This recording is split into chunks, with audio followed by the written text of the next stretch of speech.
Oh, Yeah, it's not going. I am now.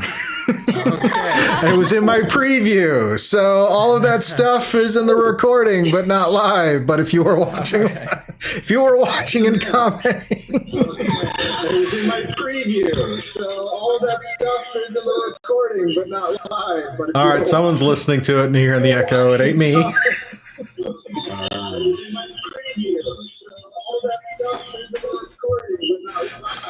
right, someone's listening to it and hearing the echo. It ain't me.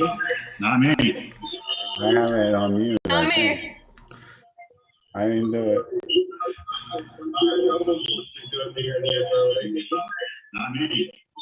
I have it on mute. Not me. I didn't do it. Oh god, I hate my voice through the recording. Ew. I'm still getting the feedback. I have headphones in, so it's not coming through on my end. Looks like it quieted down. We got it. Alrighty. All right, I'll admit it. It was me, but it was in the background. That's why I didn't know. I had my laptop open with it on, but apparently it was on my computer somehow. I don't know how that happened. See, that's not too bad. That's not too bad.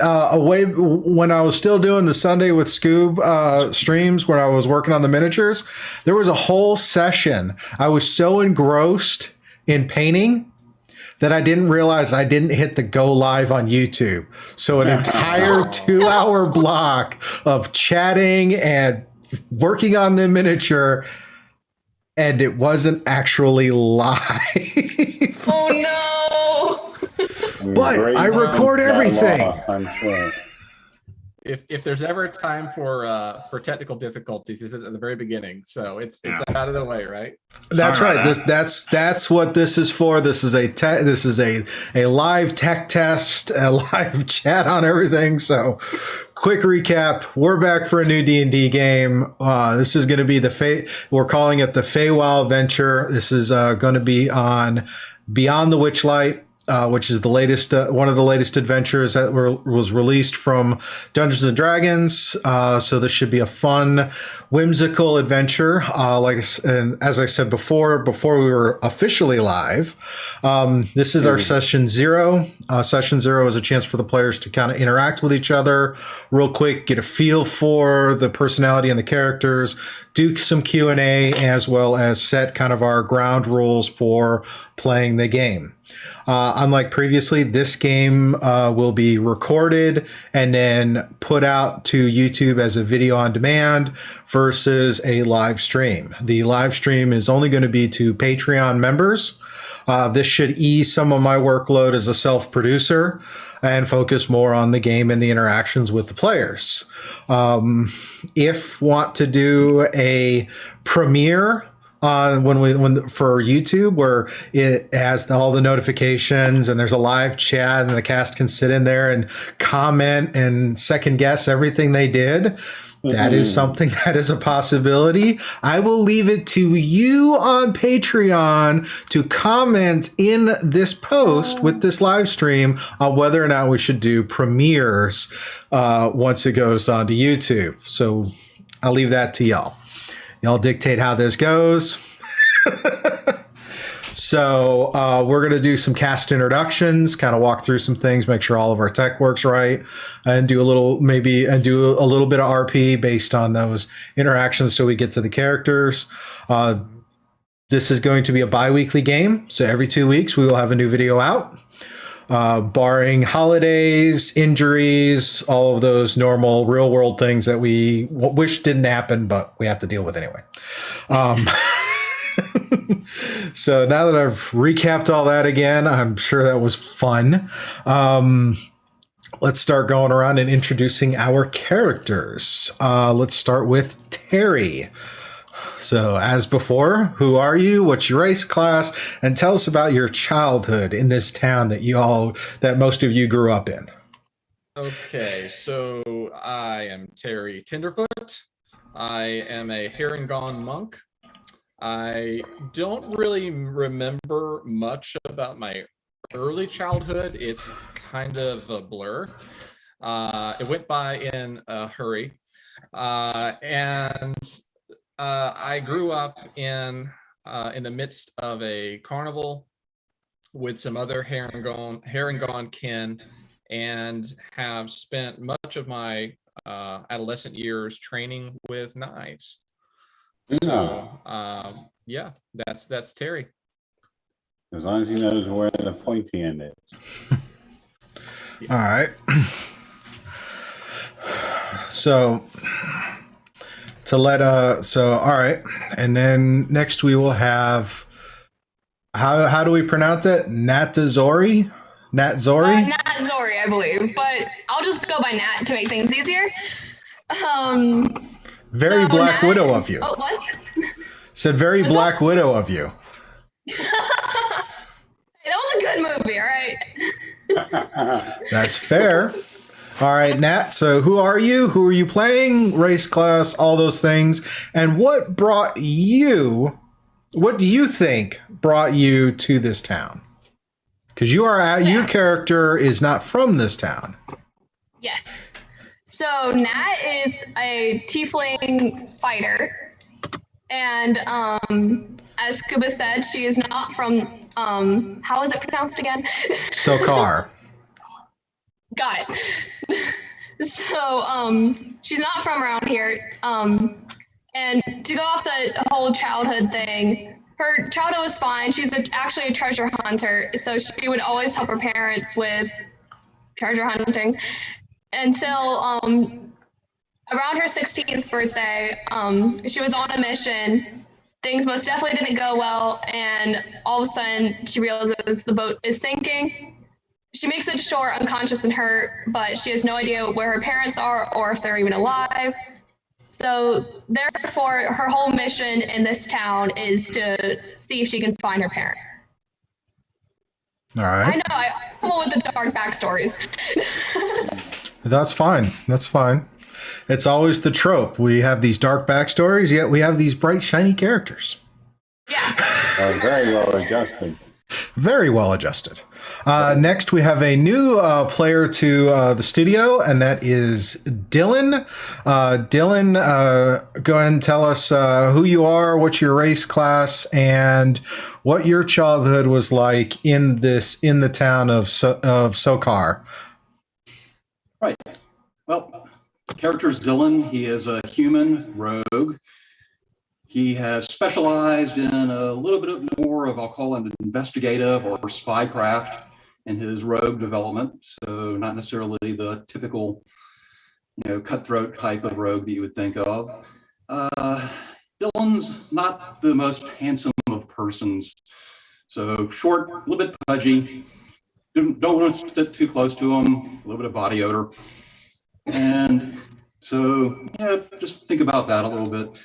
I grew up in the town, very common parents, dock workers, maids, and so forth. And so rough childhood, which led to my career, and kind of worked my way up through the ranks in the local organizations, and have sort of somewhat separated from them and have started my own local business as an investigator.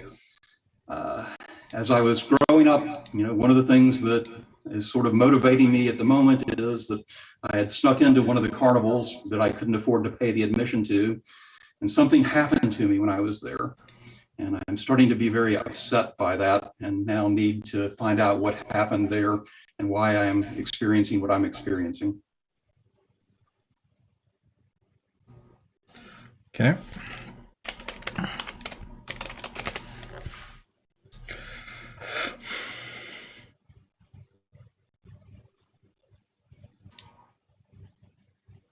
All right. Next, we have Felona.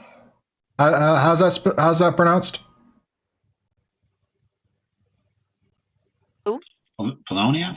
Yeah, Felonia. Felonia. Okay. Yeah. Next, we have Felonia. So, who you race, class, and what your childhood was like in and around the town of Sokar. All right. Well, so I'm playing Polonia, and she is a tree finder. She's a satyr ranger, and she from the surrounding areas right here in Skokar, you said, right?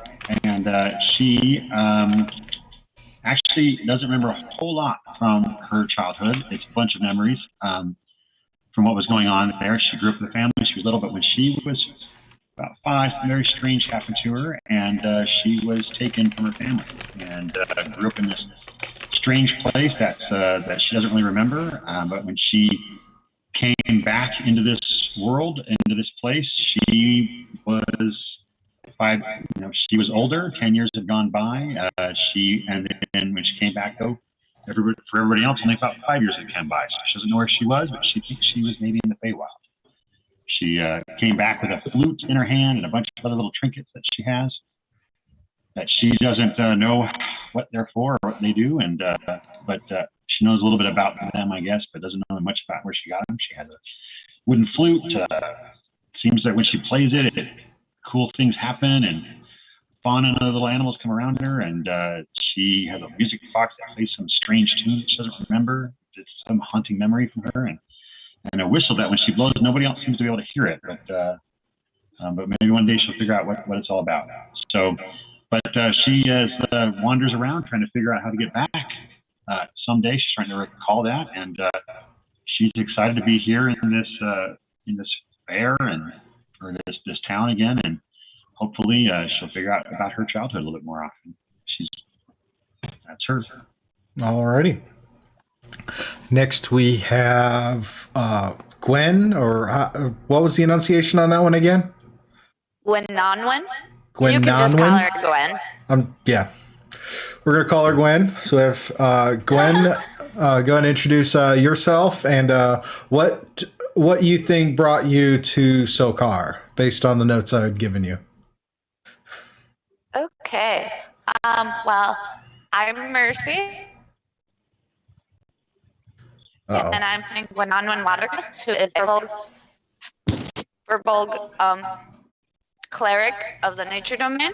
Well, of course, she's a cleric, so she would be traveling around, spreading the love of her goddess. And again, it's nature-based. So this town, she's just following the rivers and the forest, and this town is next to a giant lake. So she thought she's just traveling, spreading the love of nature and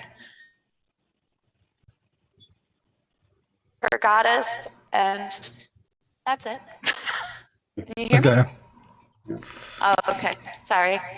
My computer keeps going in and out. Sorry. Yeah.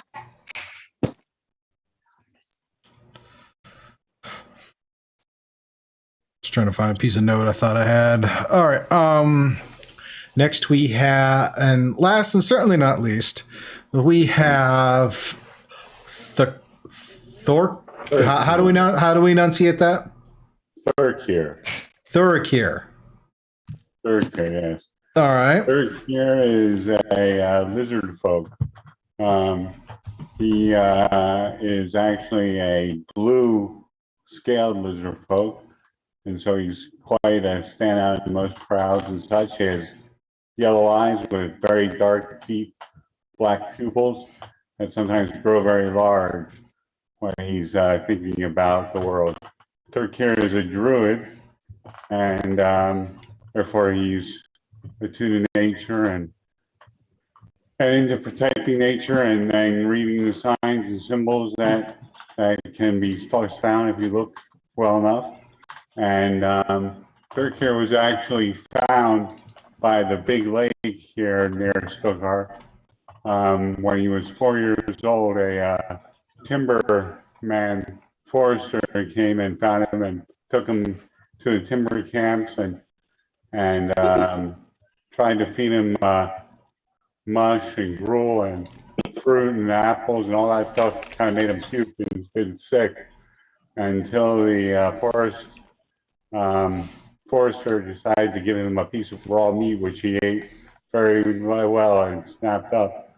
So Thorkir had grown up in a very pleasant childhood, actually, in the logging, the forestry camps, helping with his father and the other lumberjacks. But then his father met a lovely woman named Alcy.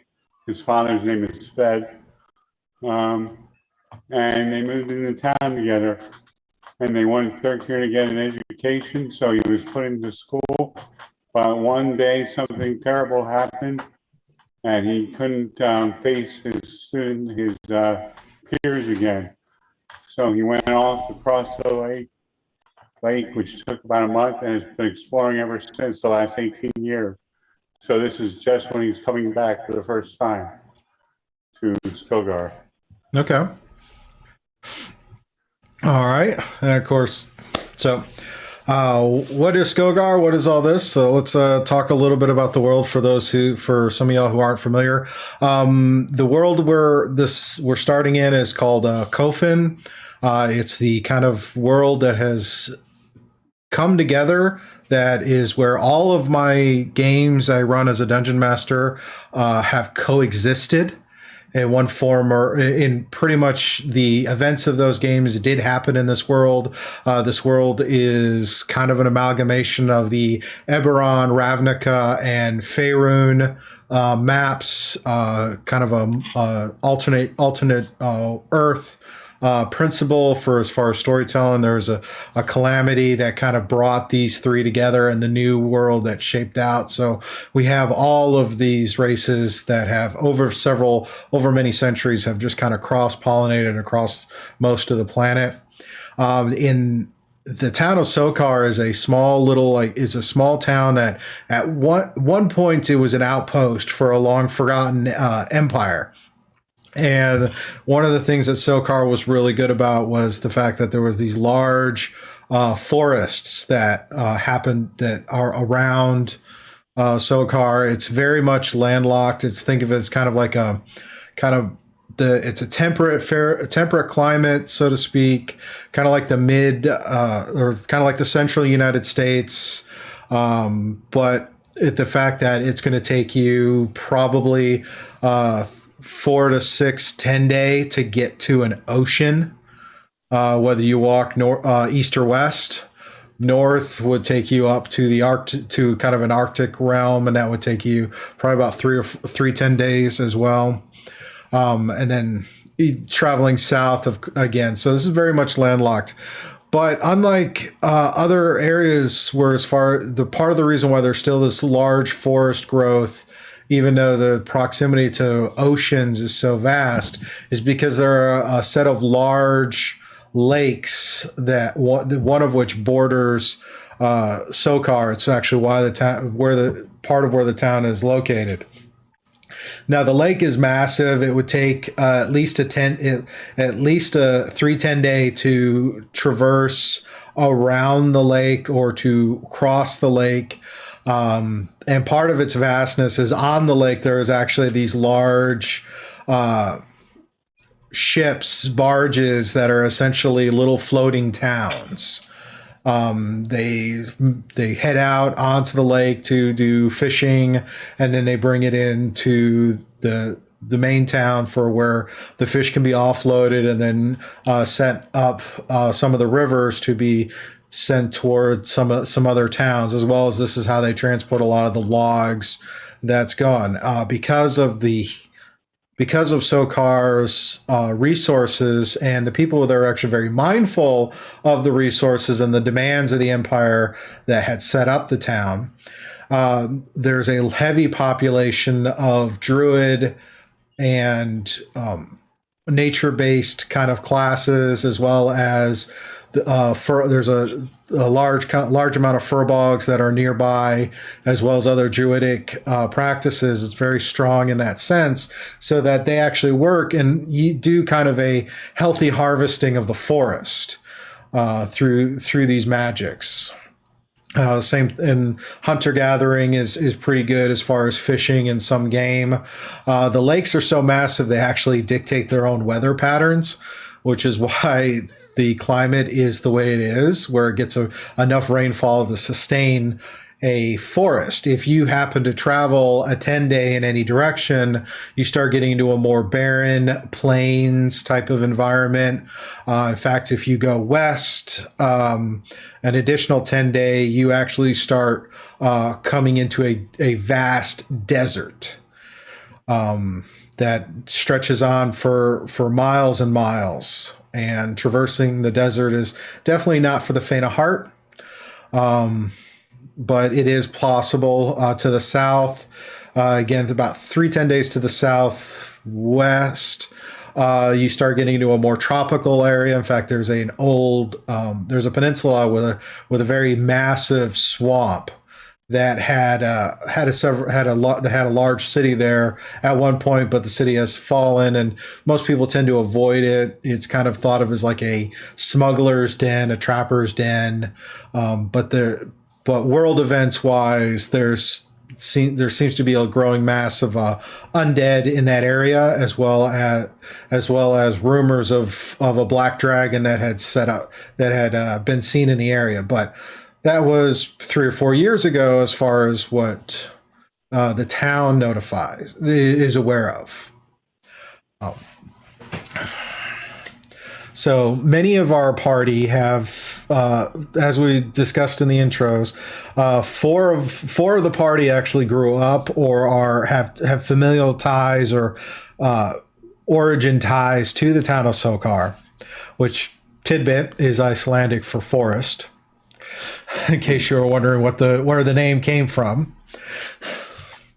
And over the years, the Witchlight Carnival, which travels the multiverse, it's not just in the Feywild, it travels across the planes. Every 8 or 10 years, it comes through to this plane and tends to show up nearby Sokar. Now, for 4 of our party, when they were young, they decided to sneak into the carnival without paying a ticket. And they were caught. Now, by the rules of the Feywild, you had to pay for entry and everything has a price. So for 4 of our party, they had to pay that price. And the price was and at the time they didn't realize what the price was, but they started to realize that they had forgotten a particular or unable of doing a particular skill or talent. Let's see. If you guys are comfortable, I will let you know what you have forgotten. Let's see. Thurkir. Am I pronouncing that right? Thurkir? You got it. Thurkir has realized he has a hard time communicating with people in a written form.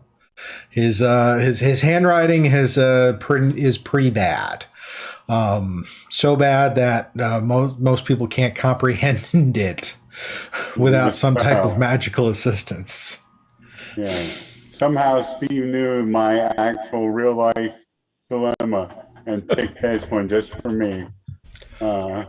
Purely a roll of the die.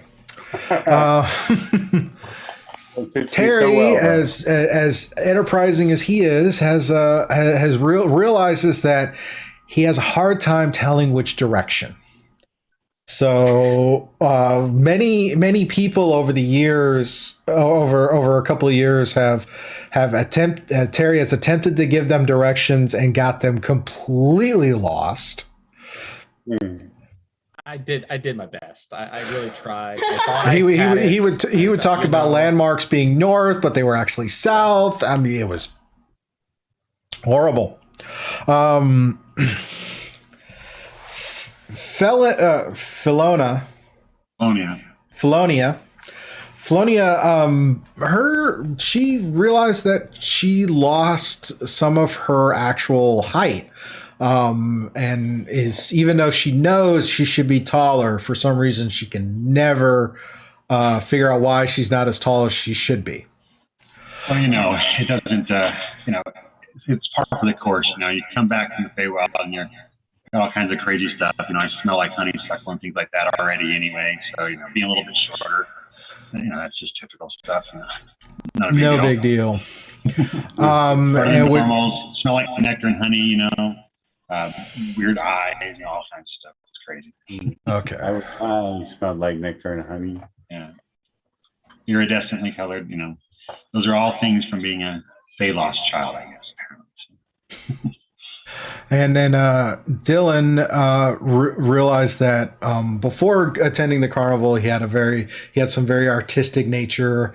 After this incident in the carnival, realized that he lacks the creative inspiration for his artistic endeavors. And which one is it you said you lost? Singing. So anytime the mood is good and you want to feel a song on your lips, it doesn't quite come out as anything anyone wants to hear. It's actually quite atrocious. Even some of the local domesticated animals have tried to join in as a chorus as either a way to drown out, or they think it sounds great, so they're gonna participate, even though passerbys are not that comfortable with it. I don't know what you mean. I sing great. So, any questions for me on the town that you guys are in, or any thoughts on the town or whatnot? This can't possibly go wrong. I feel really good. I feel like we have a sense of direction and we're heading in the right way. That way. Yeah. Mayflower, or not, Nat and Gwen, you guys have come to the town for some independent reasons, but mainly you are at the behest of a very friendly elderly man named Nezabeth. No. He's so hard to pronounce. Well, Nezabeth is, to you guys, he felt like a very kind of kindly old man. But there's something a little weird about it. Something a little bit weird, like you got a sense that he's world traveled and whatnot. And he tells you about he approached each of you independently and had asked that you travel to Sokar and have a chat with a couple of associates of his. The associates, he tells you, are a pair of sisters who like to travel around in a particularly odd wagon. It's kind of barrel shaped, whatnot. Actually, can I have both of you roll a history check for me real quick? Oh no, we're already rolling. Here we go. This is doomsday. Okay. First rolls. Oh wow. Okay. Where are my rolls? 15? History? Yes.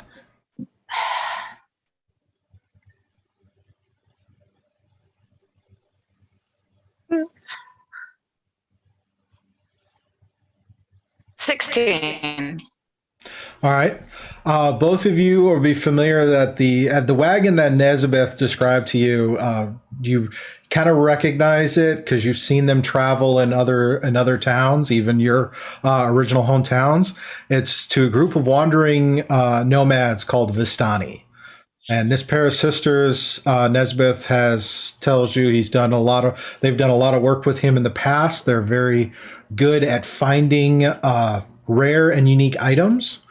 And they're making they are currently traveling to the desert for some reason he did not say, but they were stopping off at Sokar as they frequently do.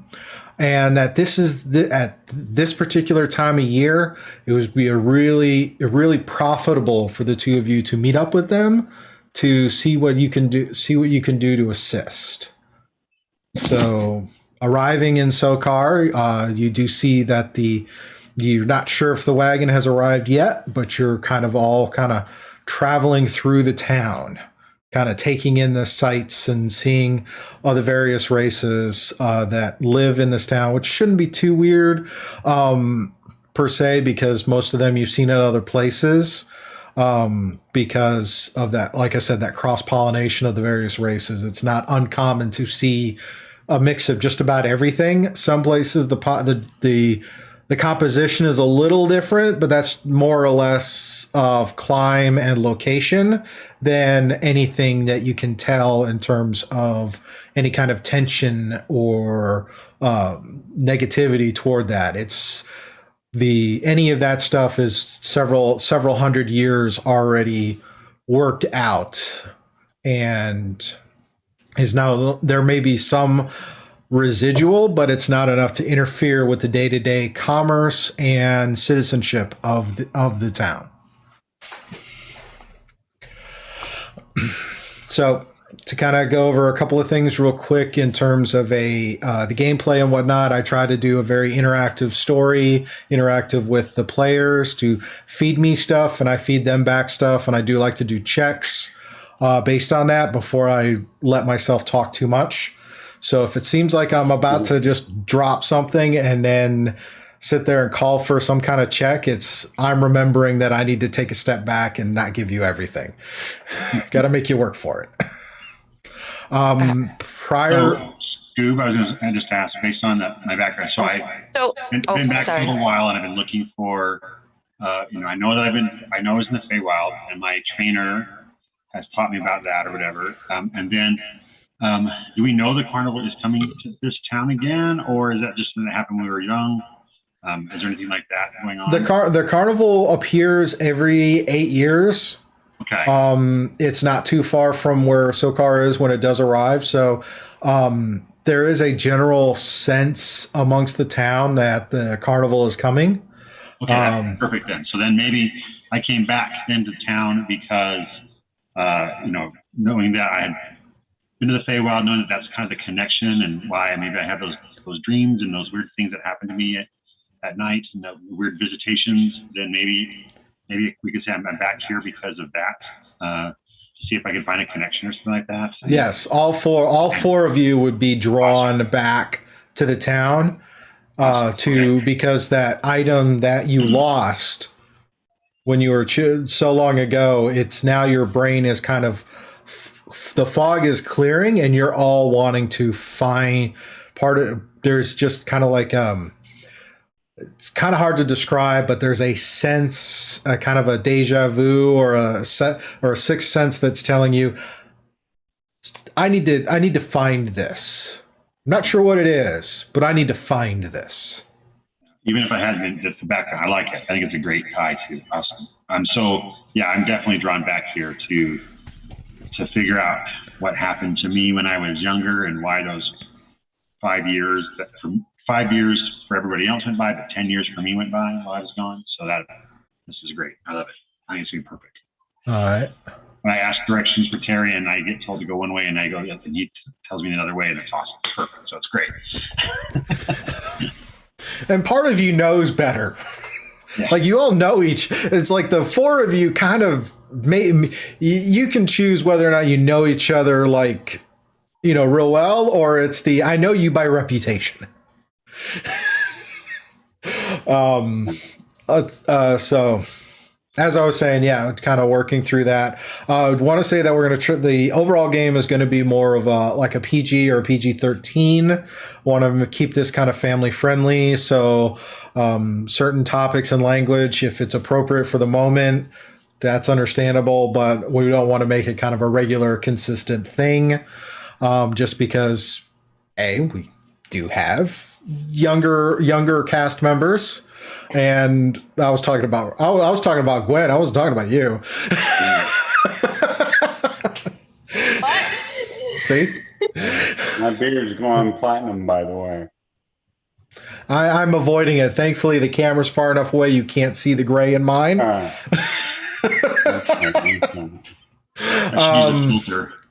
One of the things that we did as a cast prior to this is I sent out a form that I recently acquired through GaryCon back in March. Had a wonderful game with us with a professional psychiatrist, and he had sent out this wonderful little kind of checklist as called a consent form.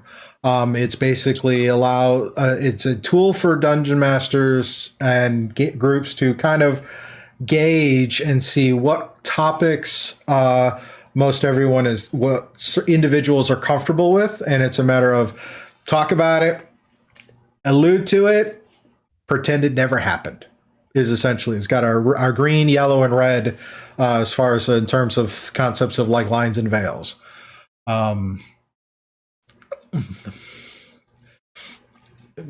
Yeah, very good. So most everyone, I have gotten that from everybody. So taking that into account, we're going to try and keep it as kind of a PG-13, PG to PG-13 language, topics, things like that. And we'll keep a lot of the stuff that's not necessary off camera.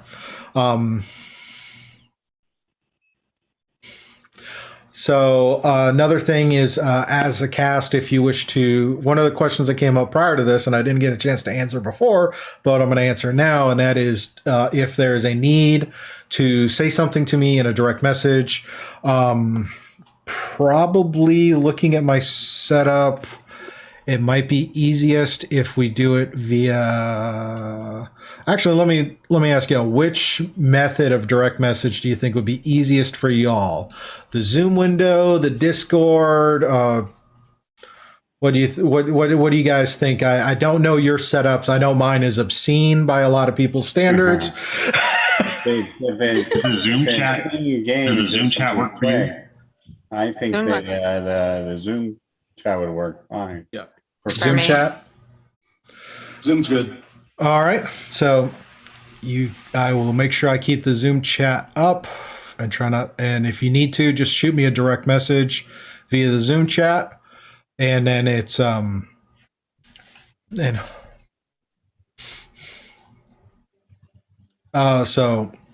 be able to send that to me if there's something that, if it seems like and this can be used for a variety of things, whether it's trying to do something shady, so to speak, or if it's just, hey, let's kind of flag the card to move on from this topic if we get there. So we want to make sure we're inclusive and we're friendly and all of that. And sometimes conversation and the heat of the moment but I want to make sure everyone is comfortable enough to say something to me if they need to, or whether it's before or as we get into more of the exciting elements of gameplay, is I tend to go with what is referred to as the rule of cool, which means I'm willing to listen to any idea you put forth. Cannot guarantee success. But that's why we roll dice. Like a balloon of levitation and some really cool acrobatics. Yes. If you want to know about that incident, go to season 2 of Challenge Accepted with the balloon pack slide and dash. It was quite epic. But when we get into certain things for rules, if it comes for a rules topic, I will typically make a decision on what feels right based on the conversation, and then we can revisit afterwards. My big thing is I don't want to break the flow of the encounter to start researching rules unless it's really something that's kind of pivotal. Even if in a pivotal moment, it's like, let's work through it. We'll make the best decision we can and revisit it later. So let me see. I think that's the majority of most of the stuff I cover when we do our games. Any questions for me on the town or the world? So, Sounds like a lovely play. Fair to say that the ones that are from this town have spent the majority of their lives in this town. With intermittent visits from the carnival. Is that correct? I say that again. I was a little low on the volume. I didn't catch all the nuance. Is it fair to say that the ones that are from this town have lived in this town for the majority of their lives with just intermittent visits from the carnival? Yeah, and actually, it's the carnival came when you were children. It has not come back since then. Okay. So that's kind of the thing. It's like and this is an element that's actually in the adventure as an alternative for starting, is to have the players be from the town and actually have snuck in, and then they have this thing that adds an extra story piece. But the crazy. concept is you all are from the town. This is your home. You've heard stories of the wider world, but you've not traveled the wider world. Probably the only one who's really traveled is probably Felonia, who has went to a different aspect to a different corner of the Feywild, because the Feywild is a whole nother set of planes and pocket dimensions outside of the prime material plane. So there's whole kinds of crazy that Felonia could talk about. I don't know why I want to keep saying Fiona. I made myself not do Fiona on purpose. Actually, that's so funny that you keep doing it, because I almost did it, but I made myself not do it because my kids love Shrek. So, Yeah. Anyway, so that's perfect. I didn't even know that, too. That's hilarious, because in my backstory, I said I was gone for 5 years to everybody else around here. Then I've been back here for 3. That's 8 years total. So that's pure coincidence. That's hilarious that that's what you said is 8 years between visits of the carnival. That's perfect. But I'm 10 years older. So for me, it's been 13 years since the carnival was there. So that's cool. I totally didn't. That's just part of the Phalos background, is that you have like some time missing or something weird is going on. And so I thought it worked out perfectly. Yeah. And that's awesome. So, okay. Yeah, Gwen, were you going to ask something or?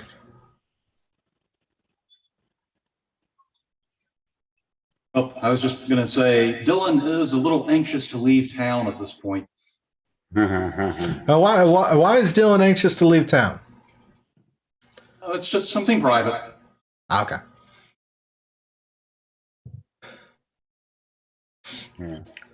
Third has said that I said that he was about 18 years gone. So he left when he was about 10 after the first Witchlight Carnival came, and then he missed one, and now he's back his third.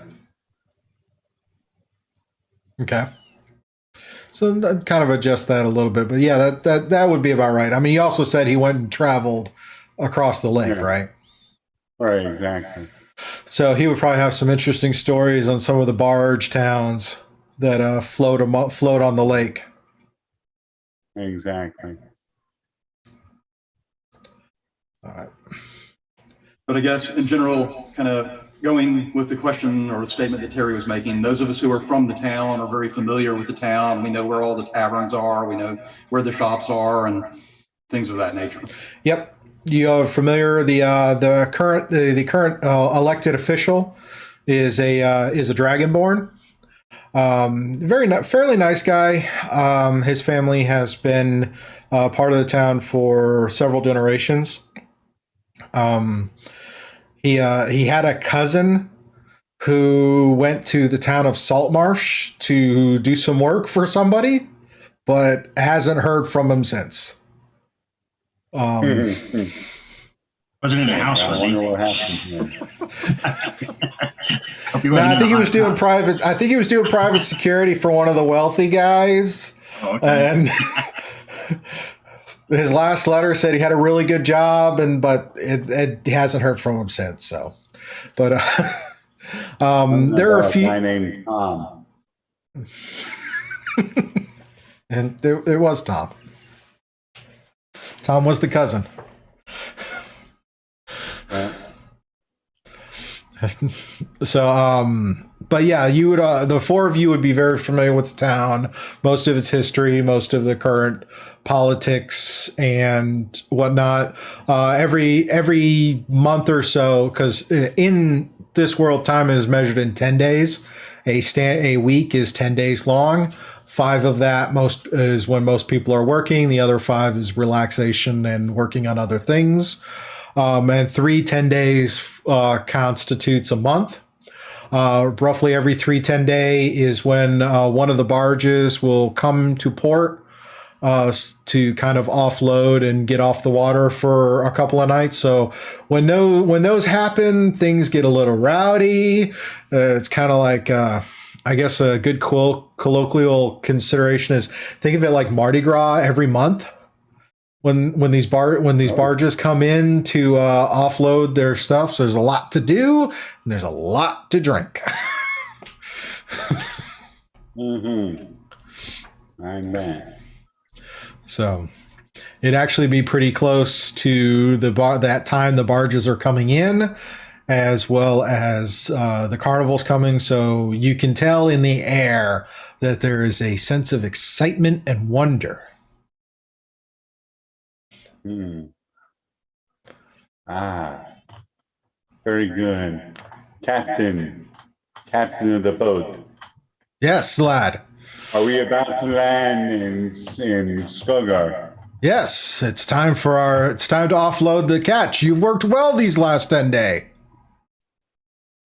It's my pleasure to have been part of your crew for so long. As long as I get to keep those parts of the fish that I mentioned to you before. I can't see any other reason. They would just been tossed overboard with the rubbish. So if you wish to keep those fish scales and obscure bones, by all means, lad, you may keep them. I'm not sure what you'll do with them. Maybe you'll boil them down for some kind of weird ale. I don't know, kids these days. I did hear somebody was making lobster ale just up the way, but that just sounds too much to me. I think I might be using them for some of my rituals to see which way the stars and the seas will take me. But it's good to be home. I'm from here. Yes. Well, that's a good homecoming. We should be making port in the next few hours. Make sure you work with the dock crew to get us all close enough for the boats to make to the shore. Aye, aye, skipper.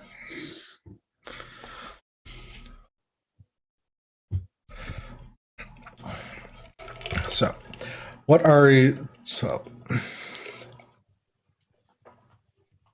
are we all kind of coming in on the ship, or is it just? It's just Thorkar, unless you. I mean, that's what it sounded like he was going with. So I just ran with it. Yeah. So I'm already in the town whenever my intro occurs. So. Yeah, you would have seen Felonia, and tried to give her directions, and ever so confident in your directions, and Felonia is just completely lost for about an hour. Yeah. So the town population, in case you're wondering, is roughly about 10,000. Yeah. Yeah. So we're not talking like a huge city state, but it's it's a fair amount of people that are in and about between the farmsteads and whatnot.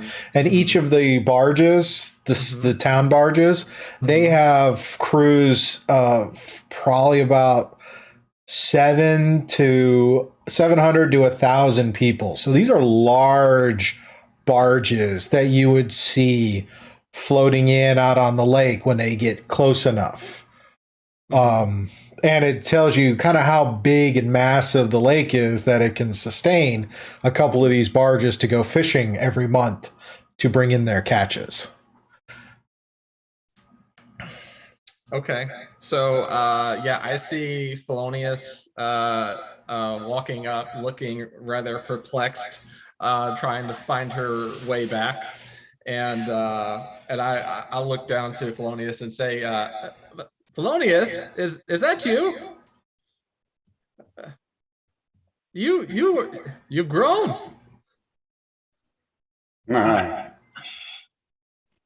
Yeah, a little bit more than normal, but not as much as I should have. And I kind of get sullen for just a second. I mean, you're fairly tall, I'd say. Maybe a little on the. I haven't talked to your brother in quite some time, Zarias. Have you seen him about? Last time I saw them was about 3 years ago when I left. I haven't seen him in a while. Oh, well, where are you headed? I don't know. I just felt like I needed to come back into town. And, when I asked you a little bit ago to help me find, I couldn't remember where that shop was to get my weapons some new arrows and everything like that. And I've been wandering for the last hour trying to find it. And I can't seem to find your directions. Just aren't making much sense. Okay. I thought I remembered it, but I was so little when I was here last. But I don't remember. Yeah. Just. Okay. You have to listen. You have to pay attention this time. I'll go over it again. Okay. So if Maybe you go you can back, just show me. yeah. I mean, I suppose I could do that. Fair enough. I'm familiar with these parts. I'm no runt. I've been around for quite a while. Hey, look what I can do! And he just pulls out a dart and just throws it up and starts like juggling it. Oh yeah, we were heading somewhere, right? Where do you want to go? I need to find a place to get some new arrows. The bow I was using before, I've got outgrown it, and this one is, I think I'm pretty good with this one, so I want to get some more arrows. Okay, Terry looks over at Felonius. Oh yeah, come on, and he heads southwest, wherever that leads. And Felonia just follows because she doesn't remember much about the town. She was only 5 when she was here last, so she doesn't remember it much. So for her, it's been 10 years. Would we be in like the center of town when we start this conversation? So probably, you're heading probably wherever he sent me before, and I kind of circled back apparently because I was going in circles for hours. You said, so I get back, and wherever that is. So as you guys start walking southwest, you start you walk. And you go and Terry's juggling these knives and these darts and just, really excited to see you after so long and just regaling you on everything. And you look about and you notice that the shops, you're not really passing any shops. You're passing homes. You're in like a residential neighborhood. You see coming up the path, heading toward the center of town.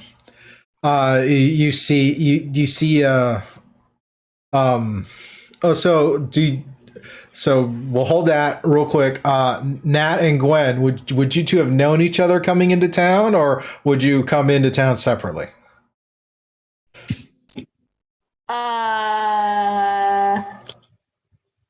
Is this something we're supposed to think about beforehand?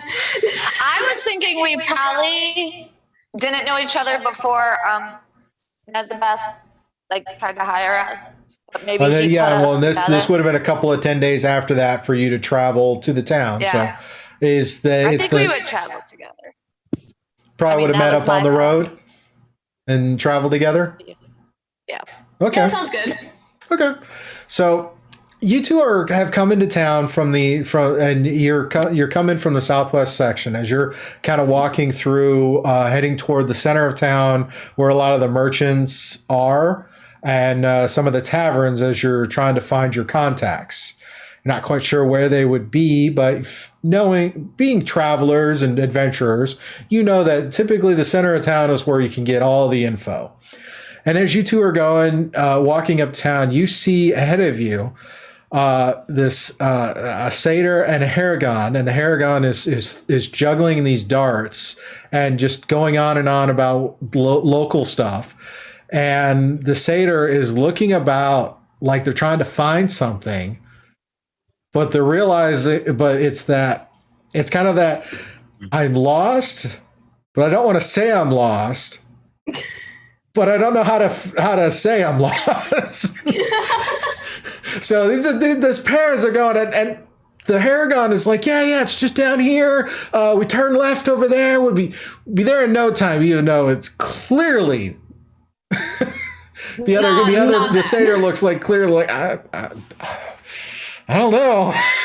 So and as for Terry and Felonia, you two are coming through, and you notice that you see a furbog and you see a tiefling walking towards you, kind of giving you the raised eyebrow, like they could tell something looks off as you guys approach as you guys are about to pass each other. Yeah, so if I notice them noticing me, I will like throw a little extra flair in my knife throwing. Just throw a little higher, a little higher, a little higher. All right, give me a performance check. I knew it was coming. You'd been fine if you hadn't tried to embellish. Yeah. 15. Yep, it works. You're doing it. You get a little nervous as you get a little too showy, but you realize, okay, I can't walk and throw knives at the same time. Oh wait, I can. So Gwen not being from town, I mean, she's clapping for the rabbit man, just wandering around, throwing knives. She goes a little closer. You seem to maybe know what this town. Do you know where the closest tavern is? Oh, I do. Don't ask him. I passed it a few minutes ago when we were trying to find this shop, which is clearly not in this area since it's all houses. But I think he just really wanted to find you guys. I think, right? Anything for my fans, you know. Yeah. I know. I know where it is because I passed it about an hour ago. So it's just this way. If you want to come this way with me, and maybe we can ask. Maybe when we're on our way there, we can find a weapons shop. Well, if you want to go back the other way, it's okay. the wrong way. But you know, just some exercise. I mean, clearly walking around town for an hour just wasn't enough. So Gwen's just looking back and forth between the two, and she looks at Nat. Oh, sorry.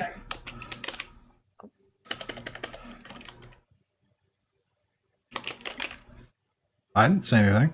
Go. Yeah, you're good. You're good. You're good. Sorry, I'm breaking up a little bit. So she was looking back and forth in between the two, and she looked at Polonia. I hope I'm saying that. And I would appreciate it. I'm Gwen. This is my friend Natsori. Just call her Nat. Hello. We'd really appreciate it. She's not paying any attention to Terry right now. I quickly say, well, welcome to Sokar, and I shake your hand, and I'm Polonia Tree Finder at your service. I mean, I didn't. And I pull out my pan flute, and I start to play it as we start to walk, and you see little kind of luminous musical instrument notes kind of come out of it as we're walking, and every once in a while little rats will come by me for some crazy reason. All kinds of fun. I really like it. And Gwen is just looking at the little mice and little creatures and just loving it. Oh, I already like you. This town is so nice. I mean, I love that they take such good care of the forest. And she's just like watching the little mice that you're calling and just following. Well, So I embellished a little bit there, Scoob. I hope it's okay. It says Needless to say, fauna approach me. So it's No, that works. That works. That works. That was the instrument that. So. no. So yeah, I mean, Terry. 'cause sorry. Terry puts away his knives after he realizes that no one's liking his performance anymore, and he just kind of just starts, bobbing his head to the tune that Polonia is playing, and he'll just kind of look over to Polonia and smirk. He says, "It's a shame your name isn't Shopfinder," and just shuts his mouth, keeps walking. All right. Wow, that was a hair-raisingly good joke. All right. So as you start to backtrack toward the center of town, you guys you notice as you're coming up, heading, and you pass by a shop. And the shop is the sign over the top of the shop says the Broken Quiver. And just stepping outside the broken quiver, you see Dylan, who had just stepped out, and he's holding a brand new crossbow. And Dylan, you see this. You see Terry and Felonia walking up, and they're accompanied by the tiefling and the furbog, who seem to be new acquaintances of theirs. How do you react to seeing the trio or the quartet as they come walking toward the shop? You see Felonia's eyes kind of widen as looking at that, and that realization is like, it was right here. I'll kind of look over and see him and say, Terry, is that you? It's been a while. Yeah. He probably got lost trying to find. I mean, sorry. Yeah, I've heard he's had a little bit of a problem with that lately. You know, it's something kind of weird going on lately. It's a thing with landmarks, okay? It's a thing. It's a thing that happens sometimes, but let's not talk about it anymore.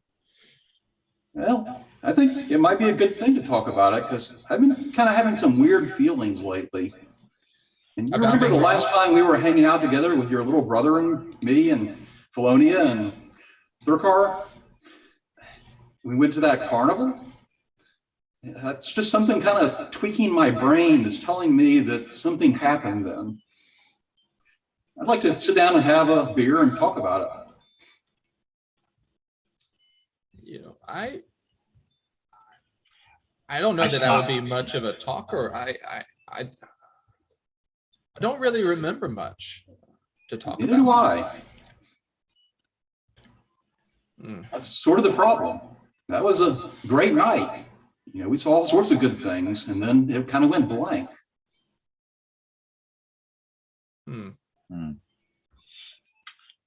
I put my food away, and I say, and I kind of look at both of them, and I say, so that wasn't a dream. There was a carnival, and you guys were there with my older brother,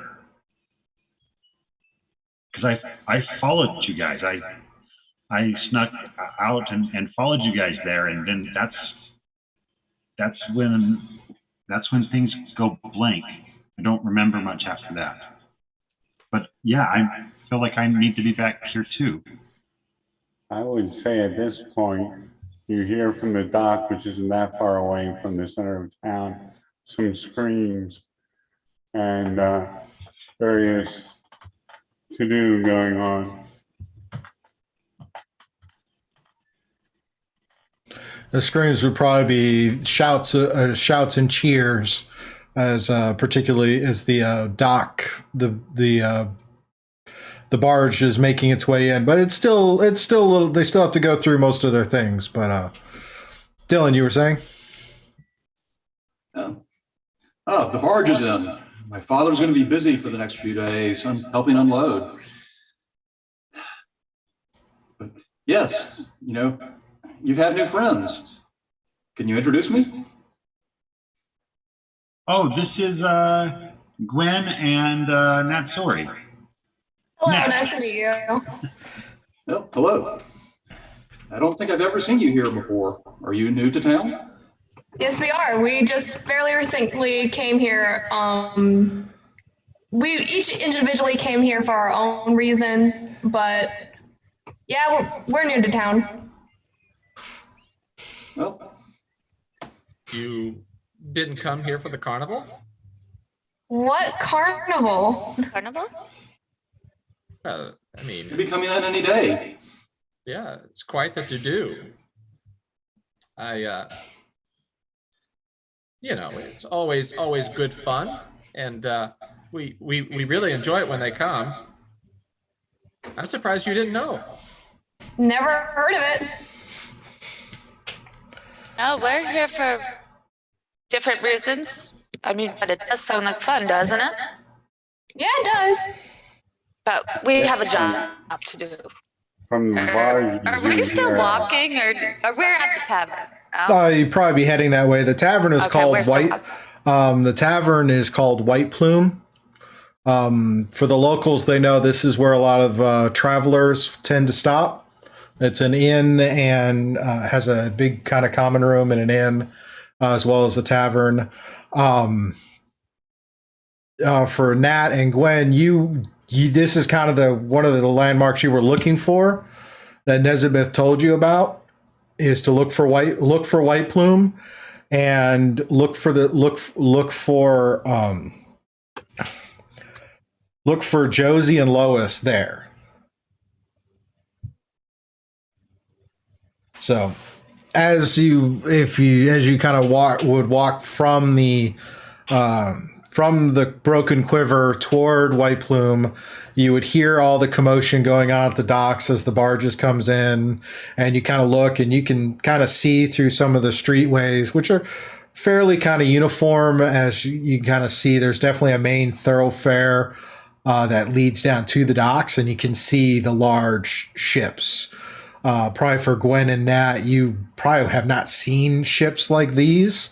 They don't look like standard sailing ships. They look fairly flat, but they've got various heights. Like they have a bunch of different buildings, almost like if you could picture a shanty town that floats. That's kind of how this looks. There's ladders and zip lines, and you see people kind of darting about from rooftop to rooftop, but you don't see anything that looks like a sail or a mast or anything like that. Yes, Nat? This is out of character. What's a shanty town? A shanty town is pretty much a kind of a ramshackle village. It's put together with scraps and bits of material. Most of it's not very structurally sound, and it's kind of built upon layer upon layer upon layer. Like I found a couple pieces of sheet metal, so I'll make a couple of walls here. I'll cut a rough door out there. It's very utilitarian, and it's very much, we found supplies and we made the best use of supplies. Mayflower, have you seen the Hobbit movies by chance, Mayflower? No. Okay. I was going to talk about Lake Town, but never mind. My God.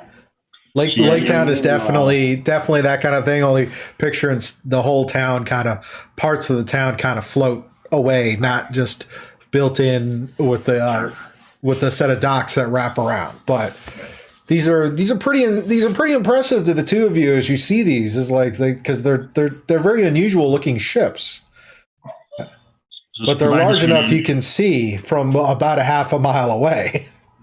Scuba, I just went in, bought some arrows, and came back out. That's okay. So, and we're on the way. What was the name of the tavern we're trying to get to again? White Plume Tavern. White Plume. Okay. I'll say to Gwen and Matt, my business is as an investigator. If you are seeking something here in the town, perhaps I can help you. I look at Nat and wait to see what she wants to tell them.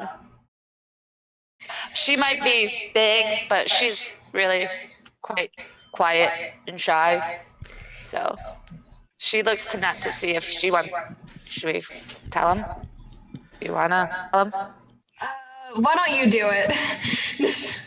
Well, the first thing we need to find is the White Plume Tavern, which I believe may be the tavern you're taking us to. I don't know.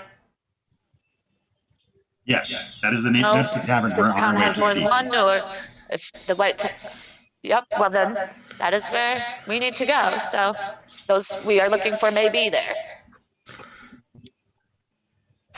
And she just continues walking, following them. She is walking a little ways behind. I don't know if Nat wants to walk with me or if she's walking with the group of new friends, but Gwen will walk behind them a bit, just taking in the town. And then when she sees the huge boats, but not boats that she really has ever seen before, she's just like got this amazed look in her eyes. I mean, she's used to the forest and the lakes and the rivers, but she's never seen boats that kind. So she's just looking around, mesmerized by the whole town. So if you're down by the boats, then well, we're not down by the boats, but I could see them from a distance. Yeah, they're what it says. about White Plume Tavern is about a quarter mile from the docks. Oh, Quarter well, mile then to a I half a won't mile see from the those. docks, toward the center of town, because that's kind of the big hub. So for I don't think her eyes are that good. Sorry. But for tour cars coming off the boats, you would have all the cheering and whatnot. You would see you definitely know that the mass of people will be heading for White Plume Tavern as well as they come in, since that's got one of the largest drinking halls and common rooms. That's where everybody tends to swap their stories. So you know that's the direction you're gonna end up going, and as you guys are all kind of meeting up just outside the tavern. Dylan, how, as an investigator, what would you say? What would be kind of your intuition to the town? How well do you watch about the town?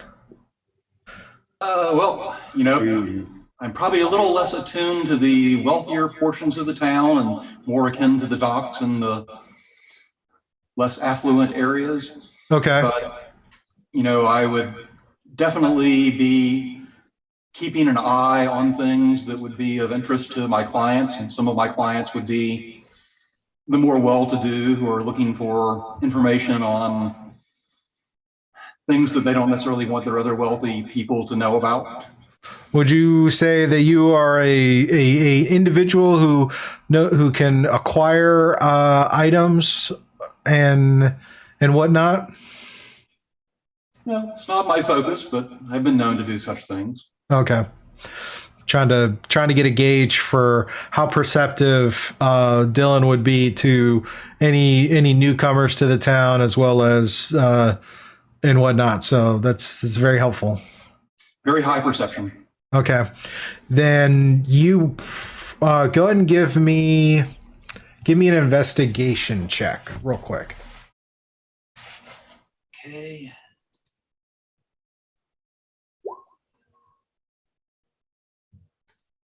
And not terribly good. 9. All right.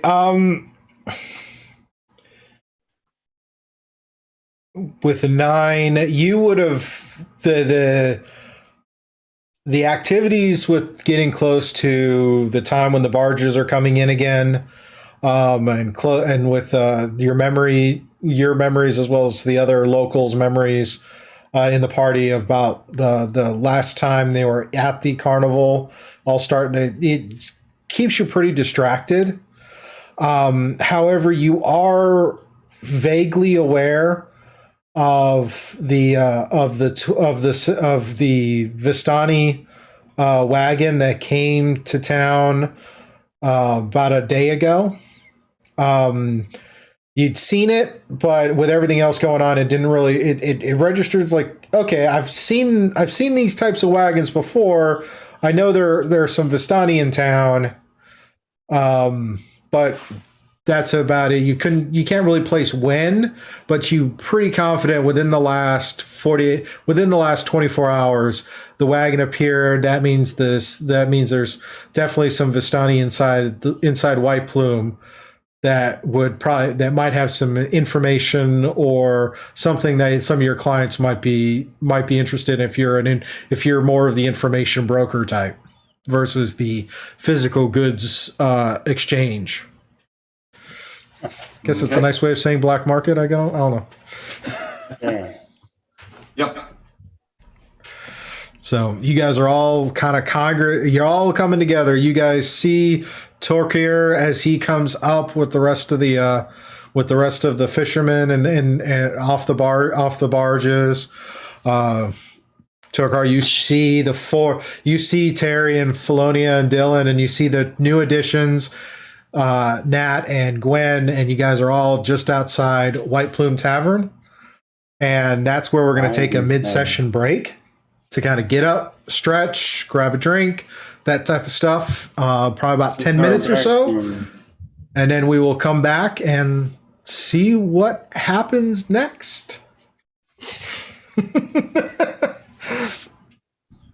Boom, boom, Become boom. inspired by Sirenscape Online Boom, Player's boom, massive boom. sound library and weave your tabletop legends by building custom sound sets that bring your immersive world to life. Simply download the app to access the entire Sirenscape archive anytime you need epic sounds. The online player works perfectly alongside any virtual tabletop to bring your players together no matter where they are in the world. Broadcast your custom sound sets in real time with flawless audio quality to give them a game they'll never forget. Get the Sirenscape Online Player today at Sirenscape.com.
She's just a baby. We'll make her watch it.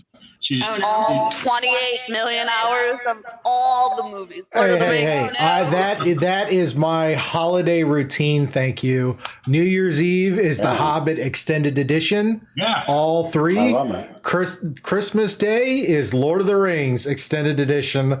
All three. I bought it a few years. I had the Lord of the Rings extended edition. I would watch on DVD when they first were released. Until my wife went on cruise and took our copy of Two Towers. It came back with half as many discs as she left with. Oh, no. Oh, dang. And then a few years later, they were having a Black Friday sale on Microsoft's digital stuff. And it was all 6 films, extended editions for like $50. And I was like, buy that. And then if you're a Movies Anywhere, if you signed up with the Movies Anywhere program, that basically connects all of the various streaming platforms, Apple, Microsoft, all that. So now I can watch it on any device, and that's what I do. I've done that since the extended editions first released on store. That was my holiday routine. It was Christmas, and then once the Hobbit stuff came out, I added that for Christmas Eve. So, you can have It's a Wonderful Life, you can have Miracle on 34th Street, you can have A Christmas Story. I'm watching Lord of the Rings. It's Tolkien all the time.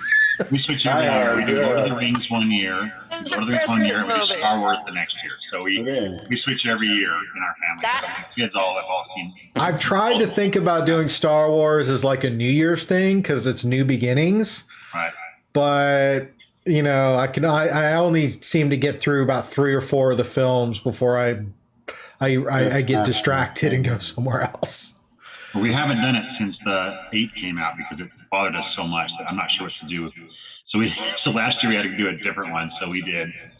What did we do last year? We did something different instead of. Oh, we did the Harry Potter one instead because it was our year for Star Wars, but we didn't want to do Star Wars. So we did Harry Potter. That's fair.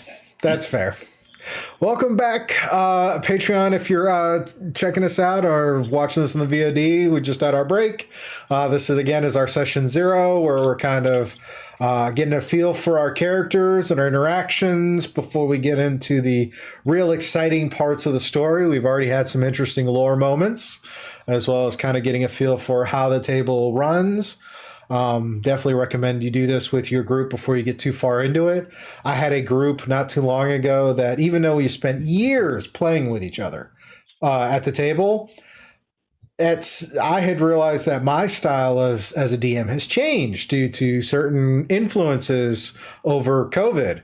So when the group wanted to do their normal shenanigans, I kind of dropped a hammer on them, and it turned into a TPK in the first session, which turned out to be a good time for all of us to check our expectations of each other.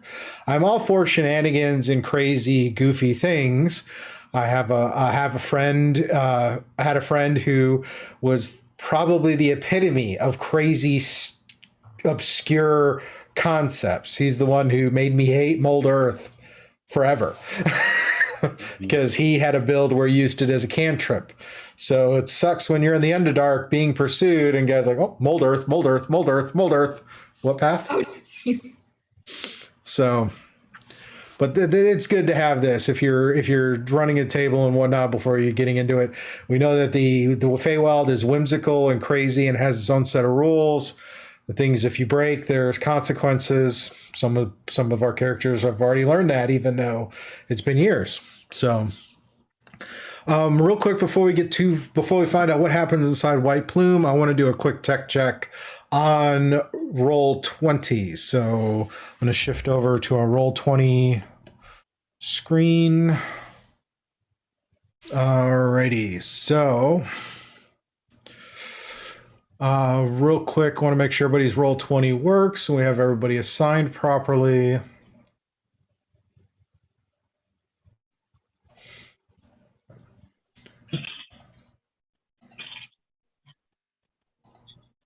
So, if you're on the stream, we're seeing that.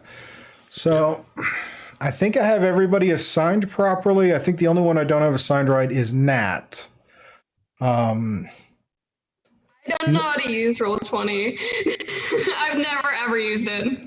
That's fine. That's why we're doing a tech check to make sure you can get in there. If you've set up an account for Roll20 before, right? About that. Okay, so that is something we will probably take off. It's really easy to set up. You go to roll20.com. You can sign up for a free account. All the cast has a link to a game I put together on Roll20. I use Roll20 for my maps and tactical encounters. So that is, we can use that so the viewer can see what kind of shenanigans they get in. Of course, if you're viewing it, you're seeing it from the dungeon master's perspective, not the player's perspective, because my players are honorable and don't sit there and watch the stream to determine their tactical choices. Right. Right. I made sure I turned it off on purpose. I know nothing. I know nothing. I know nothing. It takes only seconds, Nat, to do an account, or to make power. So if you click on the link in D&D Beyond, it'll open up Roll20, and you can just create an account within a minute. I'm getting an account right now. Yeah. And it's free account, so it's not like there's any cost or anything. I spend all the money on the Roll20 stuff. You guys don't have to. Thank you, Stu. But for everybody else, you should have your tokens assigned. If you want to go ahead and just slide your tokens left or right to make sure we got movement. Mine works. Okay. Yeah. Cool. And if you have the Beyond 20 extension, if you want to do any test rolls, Dylan, I know you did a roll. Gwen, you did a roll not too long ago. See it in the Roll20. I've never bothered with the extension. Do you guys like it? Yep. Yeah, I know. It seems breaks interesting. it I was down. checking out their site today, and I even loaded the extension up. All right.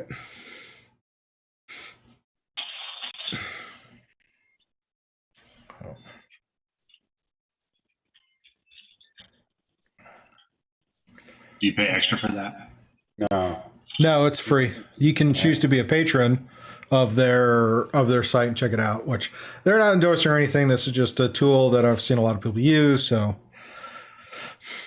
heard about all the praises because it connects D&D Beyond to Roll20, and the latest update allows the connection of the game log, and it allows you to roll the D&D Beyond dice in Roll20. I think it looks like so. All the fun there. Yeah. And something I'm really excited for, as far as Roll20, is it's currently on their dev server right now, but they are experimenting with a different point of view.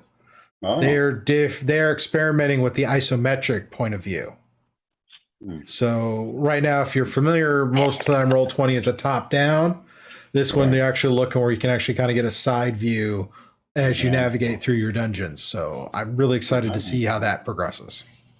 Very cool. Yeah, for the extension, you just probably try to want to get the extension that's for whatever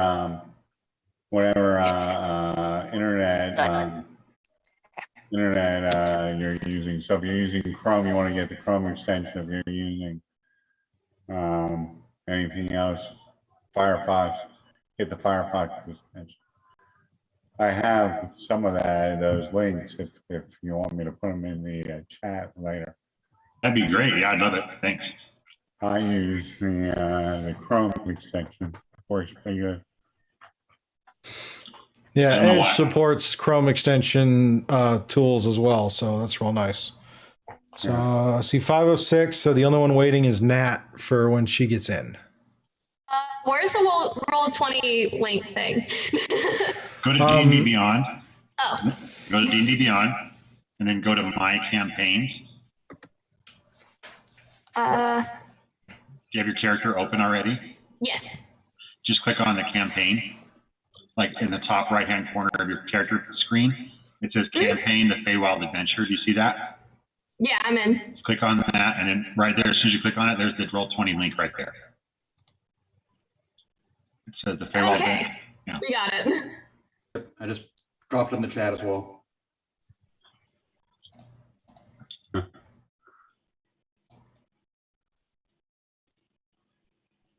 Gwen somehow got 11.13 on her initiative.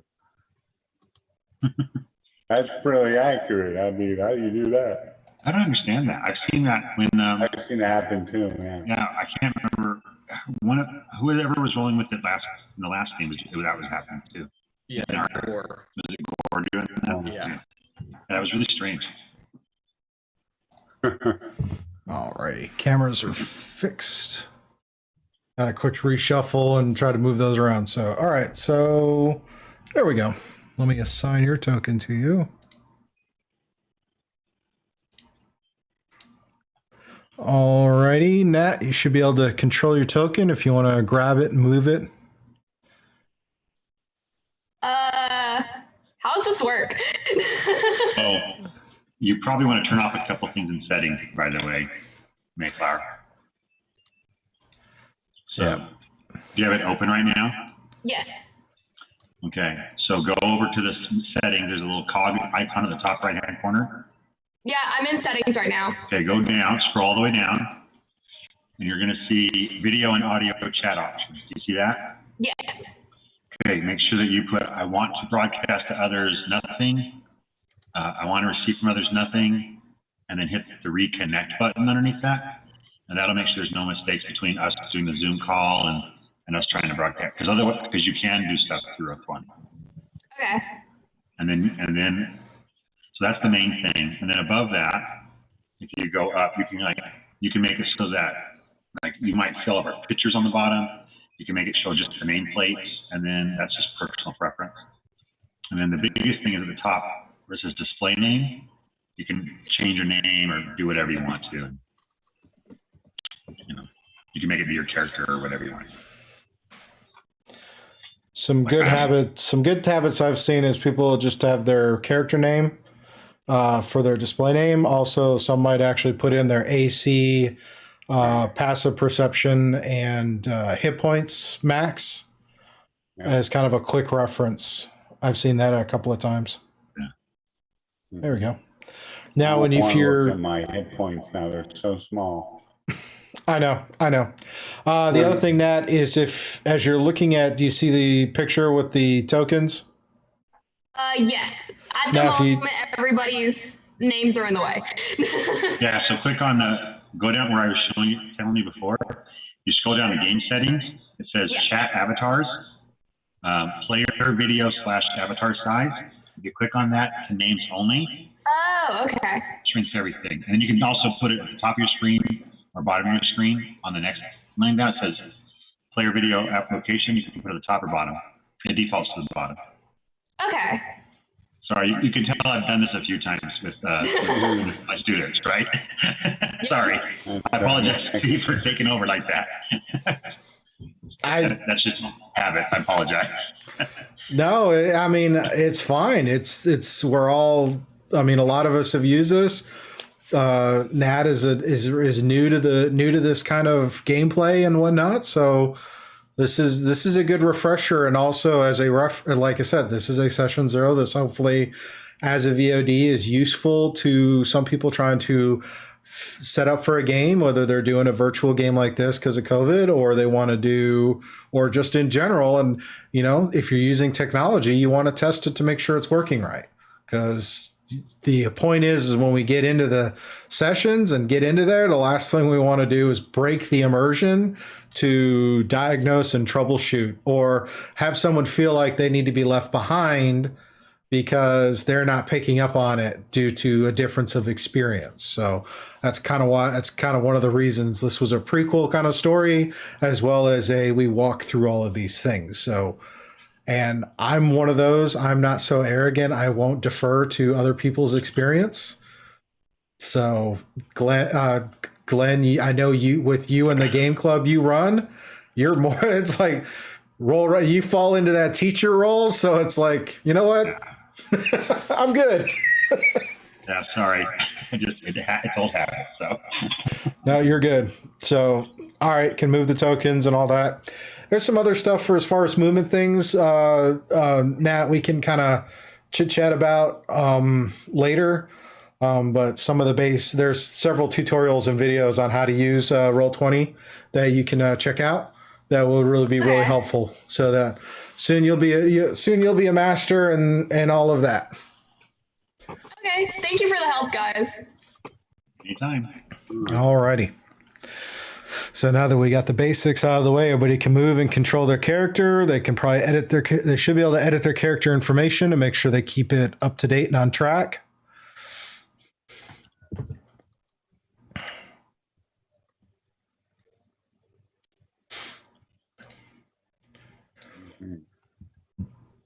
So with that, oh wow, a couple of things moved around over here too.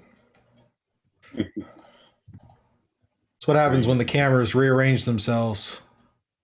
I hate it when they take over. It happens. I mean, I can't, you know.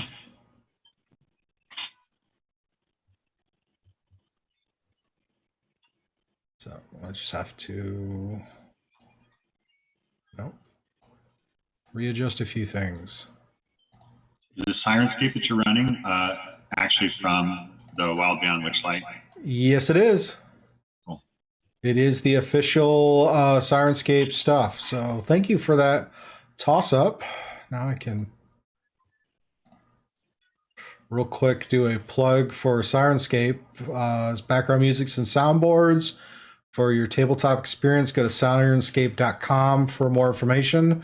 Yes, this is the Wild Beyond the Witchlight. They typically have all of the official D&D modules and sound sets. They did update and release some new ones for Curse of Strahd when Curse of Strahd was re-released, as well as stuff for sci-fi games, Call of Cthulhu games, as well as mix and match and make your own sound sets. I have a couple I use for the podcast I do on Tuesdays. So it's a lot of fun. There is a link, should be a link in the D&D Beyond campaign notes. If not, I will double check. But one of the nice things with the online players, each of my players can click on the link, join the campaign there, and then as I play the various sound bites, they can hear it. So they are just as immersed as I am in what's going on. Even though I technically can't hear that, I just have to play it by ear.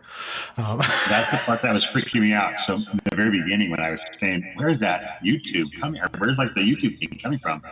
In the background, I had another screen open I couldn't see, and I kept hearing the carnival music.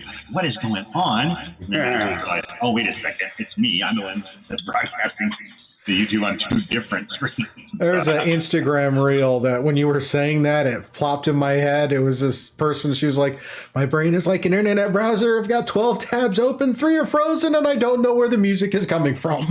I love it. I don't know why. I don't see the Sirenscape one in there, Scoob, just for you to just... I'll double check and repost a link It's up in there. the Discord. It's a pinned. Oh, yeah. Ah, okay. I knew I had it somewhere for everybody. Yeah, I had it. I was just wondering, but I can't remember where I got it. So, any questions from the players in terms of how I the know first I- half of the session went?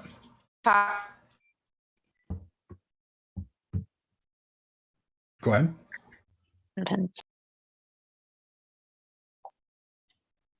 Okay.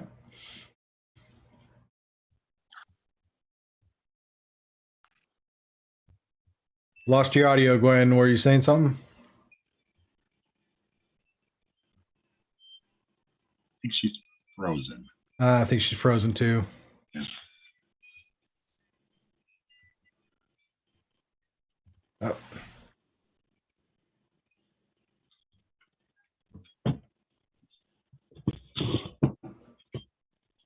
I keep getting booted. You keep getting muted? Booted. Ah. Sorry. I'm the one messing up your beautiful That's fine. I did something smart this time. Sorry. I took since not I had sure each of you create your characters in Hero Forge and send me links, I was able to do a portrait as well as a token. So as we go forward, if you cannot run your video for whatever reason, Nice. I would prefer quality audio over stunning video. So if you feel that you can't run a video, I have a portrait of your character that we can all stare at and listen as your voice comes from the ether. So if that works out where it's easier on your system to just run audio instead of trying to run video as well as audio for the Zoom call or for that, just all you have to do is just toss me a message and I'll make sure your portrait's up. All right. So Can we see our portrait sometime? sure. Real cool. You guys are all watching the stream as well, right? Yes. Yeah. Okay. I see Dylan's is up there. Dylan is up there because, as you can see, he's not in the camera. But I just turned off the camera, the cast images, so now you can see your portraits as well as your tokens. Okay. There you go. Such a stunning crew of distinguished individuals. Yeah. Oh, now I see all of us. Nice. So if you can't run your video, all you have to do is let me know, and there's a portrait to look at of your character. Okay. That is good. That's good. I'm gonna stop my video just because I don't know what's going on tonight. That is fine. Okay. It's perfectly all right. Find a way to enjoy the game. Excuse me. All righty. Wow. We look cool. Well, that's the first time that's ever happened. Well, if I was a better graphic artist, I would probably try to take a rendition of each of those, but I'm not that good at digital art. So, sorry.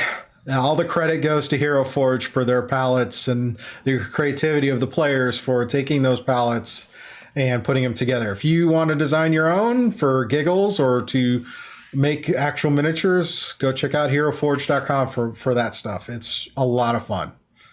Yeah, you can go on forever and ever. My character creation process starts on D&D Beyond and then immediately is followed by Hero Forge.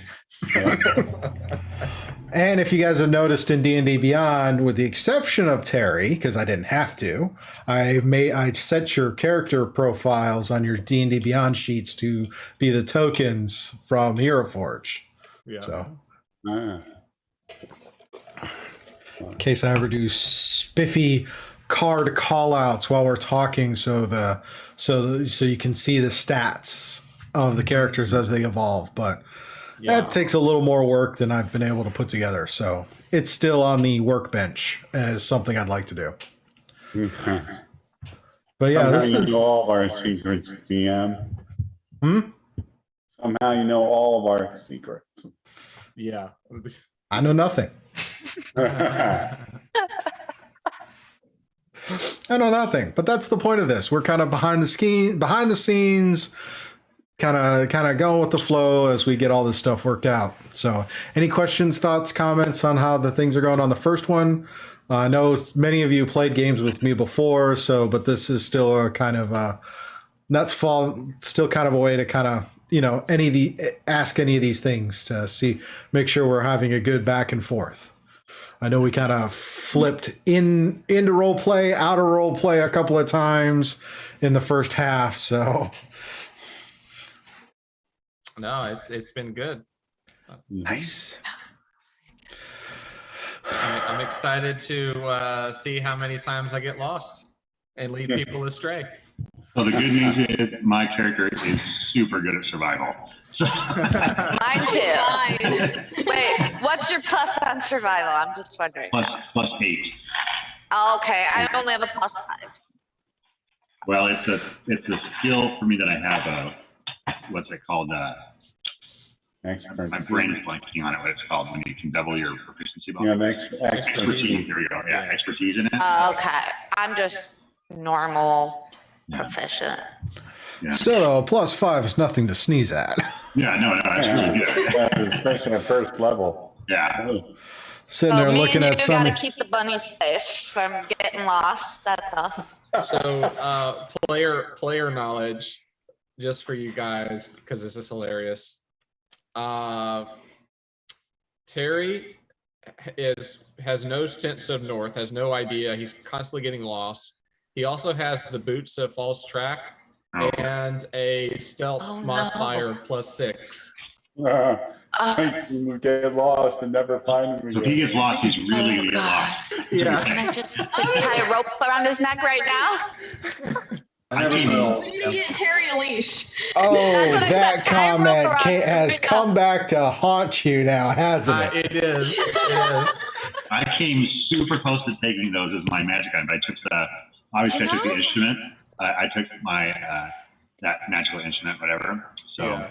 when I rolled you get to roll 3 trinkets for when you're a Fey Lost Wanderer. And one was this music box that I rolled, and one was a flute that electrum flute that only Fey can hear. And then the other one was a wooden flute that attracts fauna.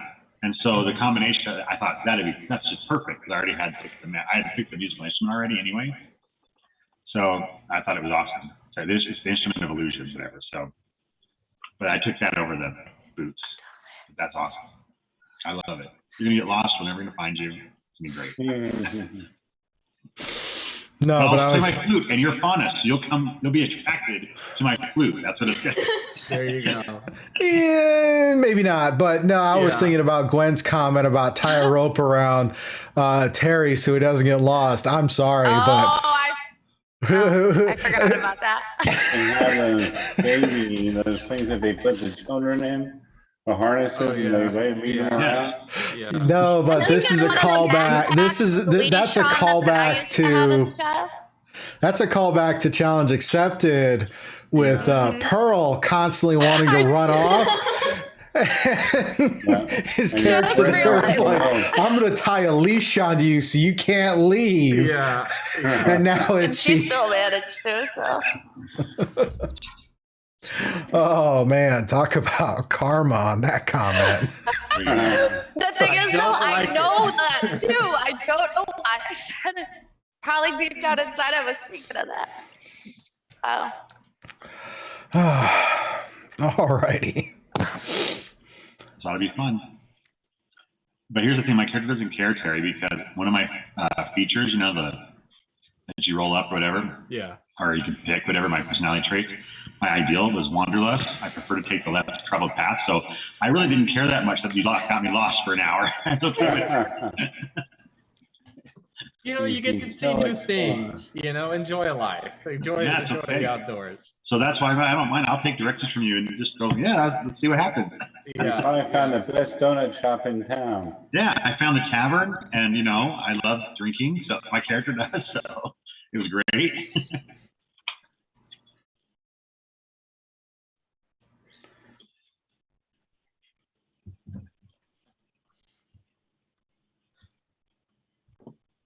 All right.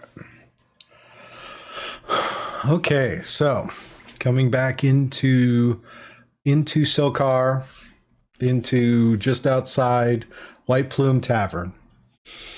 All of you are there, have greeted each other. You've seen each other as standing outside the tavern. You see plenty of people coming in from the docks, heading into the tavern, and each time the door opens, you can hear. You start to hear the beginnings of rowdy song, shanties, general merriment, and good cheer. What do you guys wish to do? We don't get a table before the crew of the boat comes in, we'll never find one. Never mind. I took care of that in my own vessel. I put a bit of a rope on their tiller, so they'll be stuck with that all this afternoon.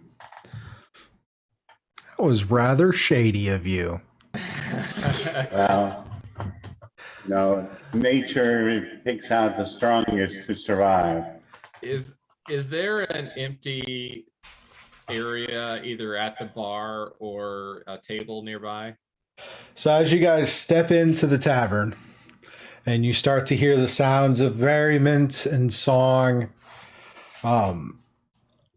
glasses clinking, laughing, you see a large bar.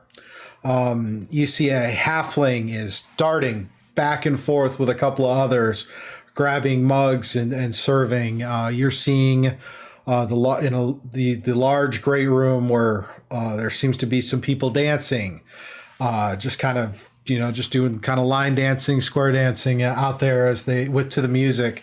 And so many tables spread around. There's actually this tavern is large enough that there's actually a second floor balcony that kind of you can look up and see tables lined throughout. And it's filling up. You see a few. You do happen to spy what possible, but it's kind of weaving through the crowd. So go ahead and give me an investigation check, Terry, to see if you can spot an empty table or a table big enough for the six of you. Okay. 9.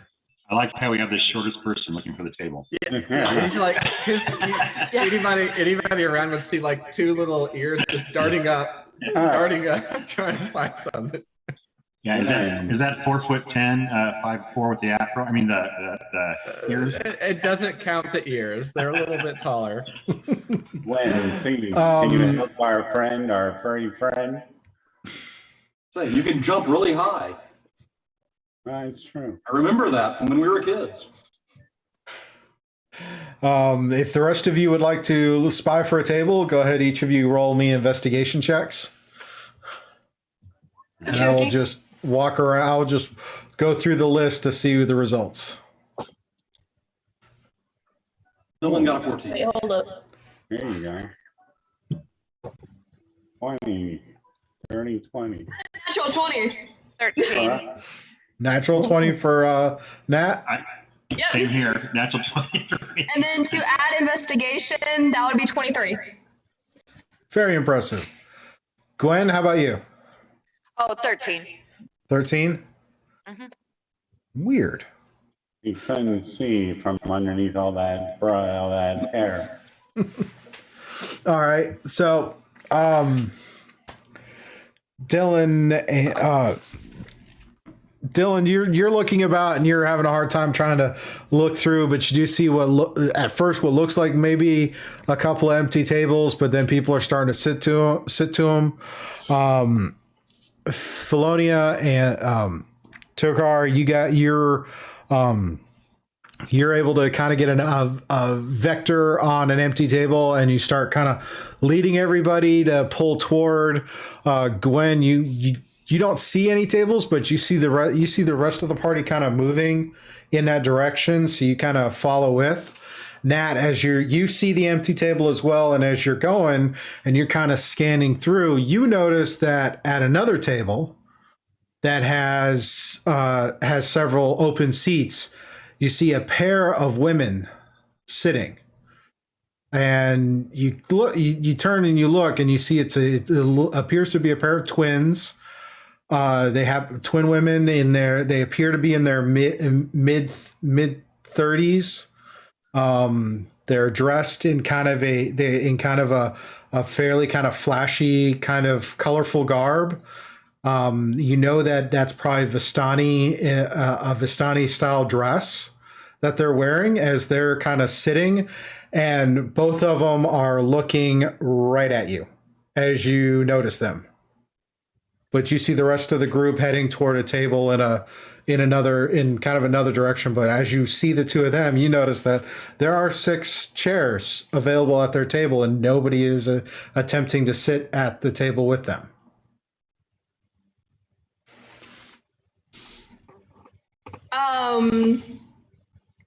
I'm gonna look over to the rest of the party, just like, hey, I see these open tables over here. Do you guys, yeah, there's 2 people over here, but they're kind of looking in our general direction.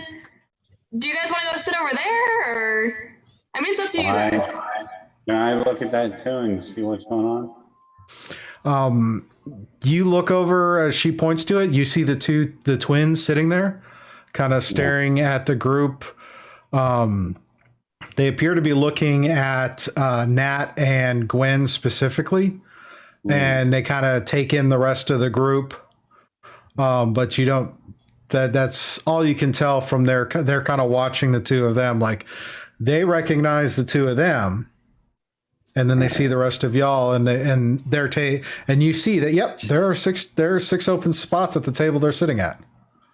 Well, Nat and Gwen, they look like they're waiting for you. Gwen just shrugs her shoulders and just starts walking to the table. She doesn't wait for anybody else. You walk to the table with the twins, or you walk to the empty table that everybody was moving toward? No, the one with the two ladies. Okay. She's gonna head to that table on her own. Are there like people going around serving drinks, or do you just get them? Yeah, there are. You see several wait staff. Couple of some of them are dwarf, some of them are Goliath. I mean, and they're kind of moving through. So you see these various platters kind of moving about with drink and food, and you see them moving with more and more frequently. You kind of notice at the bar, the halfling has got 2 or 3 assistants for the mass of the bar. You just see. I mean, and as you look at this bar, it's like there's like a whole row of kegs that are there in easy kind of reach for halflings, and a whole nother row above that with various bottles, all kind of shelved and stacked. And every so often you see one kind of float off and down and then get put back up. So it's a very kind of chaotic scene as more people are coming in, the volume's getting louder, the drinks are moving all about. You can smell fresh cooked meats and breads, and it's all kind of hitting you as you go in. And are you making your way over to the table with the twins as well? I was going to go. I'm actually going towards the bar. I'm licking my lips the whole time, and I want to buy a round of drinks for everybody. So I buy 7 drinks, 2 for me and 1 for each of them. Very good, very good. Sorry, I'm a satyr. What can I say? As you go up to the bar to order that, it's like you happen to catch the bartender, and he's a fairly he's a halfling, but he's again kind of middle-aged halfling. He definitely has a look like he's seen a few things. And he's got a definite air of authority as he commands the rest of the staff behind the bar. But you notice only behind the bar is halflings. And as you kind of look over, you can see there's actually a platform that rounds the outer loop that they are just kind of back and forth and hop across. It's very, if a taller person were to walk down the bar, they'd have to like side shuffle, but there isn't a lot of movement. But for the halflings, they're just back and forth, back and forth. And he goes like, all right, 7 drinks. Okay. Anything particular? Yes. For me, I'd like one of your wines. I'd like ale for the rest of us. So 6 ales and a wine. 6 ales and a wine. And a wine is in a bottle or a glass? A bottle. I mean, oh yeah, that sounds a great idea. I like the bottle. I think that's a bottle. All right. That works. That works. Any particular flavor of wine? Because we got quite a few. Something fruity. Something fruity. Okay, yeah. Got some of that. Got some raspberry wine that we just got in. That's some good stuff from the vineyards to the north. So he goes, he grabs, puts that, gets the tray. He got these mugs. It's like, what size ales? Your size or my size? My size. Your size. Actually, her size, and I point to the fur ball. He kind of looks over, is like, okay. He goes, kind of reaches down and pulls out like these big steins that are like a full pint. These huge, like growler steins. It's like 60-ounce ales. It just puts it in there and has trays like, You able to carry that, right? I'll Yeah. come and assist. Yes. Well, All right. I'll figure it out. You ought to perhaps cut it back a little bit. Oh, I am. I usually get 2 of these bottles, but I only got 1 this time. So you've changed not at all since you were here as a 12-year-old child. 5, but yeah, whatever. Yeah. Sure. So you got the 6 sales and a bottle of wine, and between you and Torkar is there. Obviously, Torkar, are you going to help try to carry this stuff over to the table? Yes. All right. Here, let So me give you a guys hand. are. Yeah, we'll take care of it.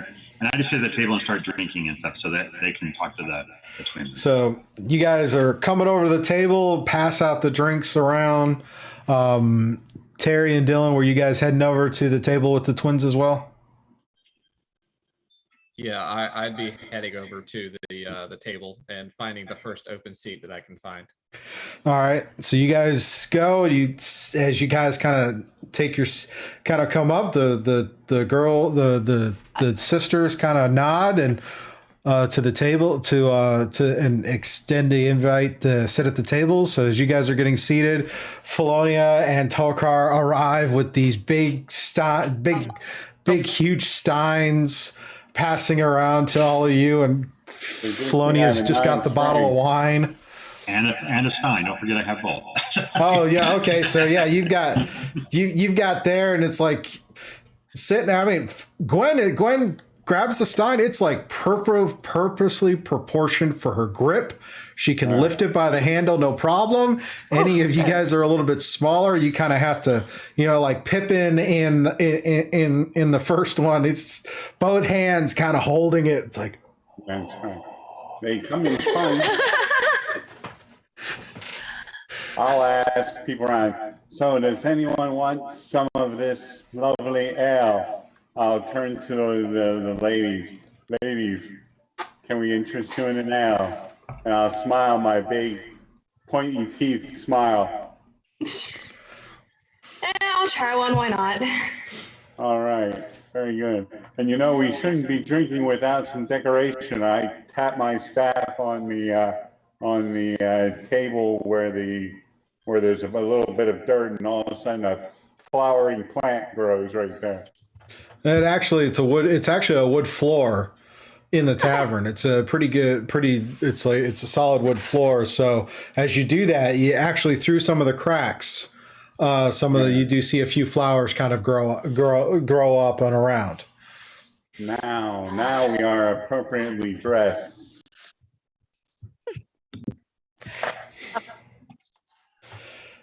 I kind of see the ladies that were. Goodness, just to the looking at table, them but- all like, and then she looks to the twins. Wait, which table are you guys at? I'm sorry, I forgot there's 2 tables. Or with the twins. At this point, you Okay. all are at the Everybody's table. The with the twins are twins. sitting at, kind of getting yourselves settled. Dylan, you were saying?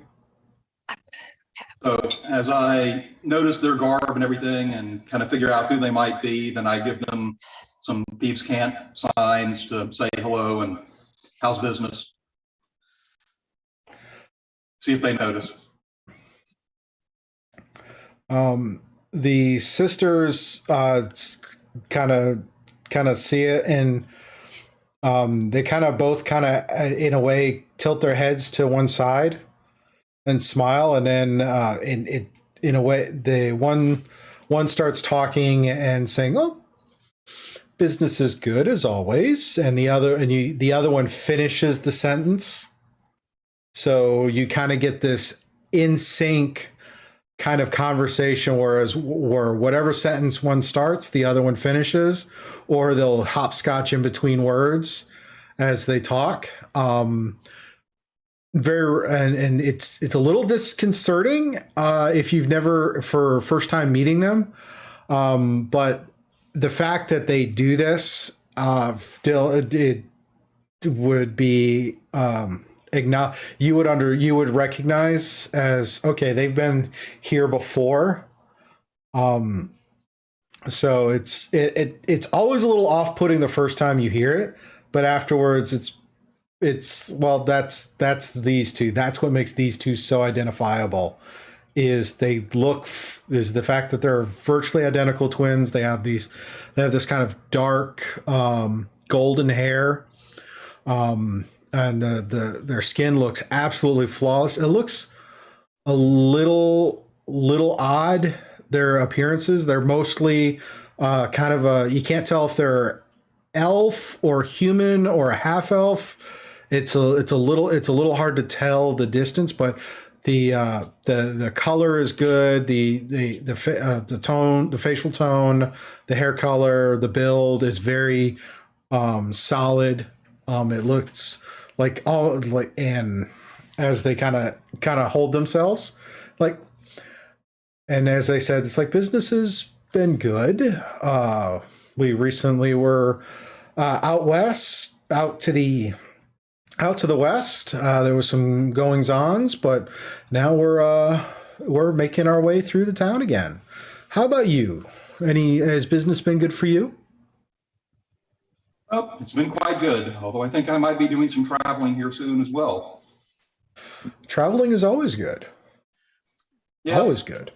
Things just are, and thieves can't. I'll kind of give the sign saying it's getting a little hot around here. I probably need to skip town. One must never wear out their welcome. Yes. So you came from the west. I've heard rumors of the mayor's, cousin who's been lost in that area. Have you heard anything about this? Yes. And then the one on the left is ponders and like, Tom, young Tom. Yeah, he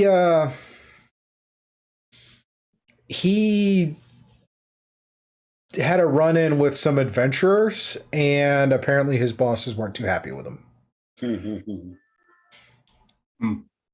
That sounds horrible. But as far as we know, he's still making his way in the town of Saltmarsh. Interesting. The information might be of value to the mayor. Yeah. Oh.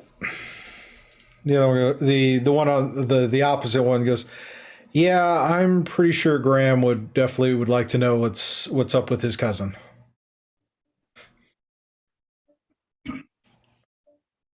And then they kind of look at the rest and says, and they point and they look just like, and how are the rest of you? Well, I'm doing splendid. It's my first time back in the town since I left as a boy. Things seem to have grown quite a bit. It's the way of things. Yes, I suppose so. But it was an interesting trip across the lake and out into the wilderness. I saw many things. No, I'm sure. But I want to hear about my friends who have been around the town some more. I need to go look up my mother and father eventually. So I don't know if any of you know if they still live in the same home. Yes, they would have. Your parents do live are still in the same homestead they've had for the last several generations. It's a fairly stable homestead. Yeah, that sounds lovely. What have you, Terry? How have you been getting along? Oh, not too bad. I've been traveling here and there and there again, just working on my skills. And he pulls out a little one of those little darts and puts his hand, flat out on the table and starts doing the little knife between the fingers. It's like, yeah, I've got really good. And as soon as he finishes that, he pulls out a little rolled up piece of parchment and unfurls it in front of everybody. And it's a very, a very poorly drawn sketch of himself with a sign at the top of it that says now featuring Terry the Terrific. And it's like knife throwing skills. And at the bottom it says, we'll demonstrate for pay. That sounds like you have two acts, Terry. I do all right. Have you had to get any stitches for your fingers? No, I've got him all. He Ah, just counts his fingers. Yeah, yep, all good. sounds exciting. I have noticed that I'm sure Felonia would notice. I get a little confused here and there, but it makes for an interesting journey. Well, of course. You get to see things once and then for a second time. Or a third. Sometimes a double take is just not enough. Ah, yes. Sometimes one's observations aren't focused for the first time around. Well, you don't want to miss anything, so. Indeed. Well, would I have met Josie and Lois before? Give me a history check.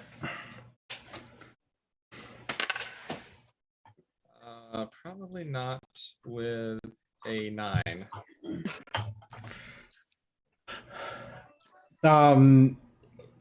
You would the sisters are a unique experience every time they come to town. You know that they do come through every so often. It could be months, it could be years in between visits, but they're deaf because of the way they sit, the way they converse. When you see them together and the way they kind of finish each other's sentences and the way they look, because they're not so much unique, but they're also not completely boring in terms of the way they would. You could pick them out in a crowd, but if you blink, they would disappear into the crowd. So it has an air of mystery that kind of sits in your thoughts, but you're not sure what. And there's also, anytime you're in their presence, and for this goes for Turkar, Felonia, and well as Dylan, is when you're in their presence for a while, you kind of you start to get a feeling of trepidation, but they seem so disarming when they talk, because they're fairly friendly in the way they talk, but it's that finishing each other's sentences and then just their presence. There's something that almost sparks a fight or flight reflex, but you're not quite sure what, because you can't put your finger on it, but there's something there. Right. That it's like you get it's kind of when you meet some people and you realize, if I piss them off, I could be very short in my life expectancy. Mm-hmm. Right. But so and they're very respectful. They don't seem to be overly demeaning or anything like that. But it's just that as you kind of know, it's like, and you know that they deal in various what some would call antiquities. So they have a tendency to they deal with magical stuff.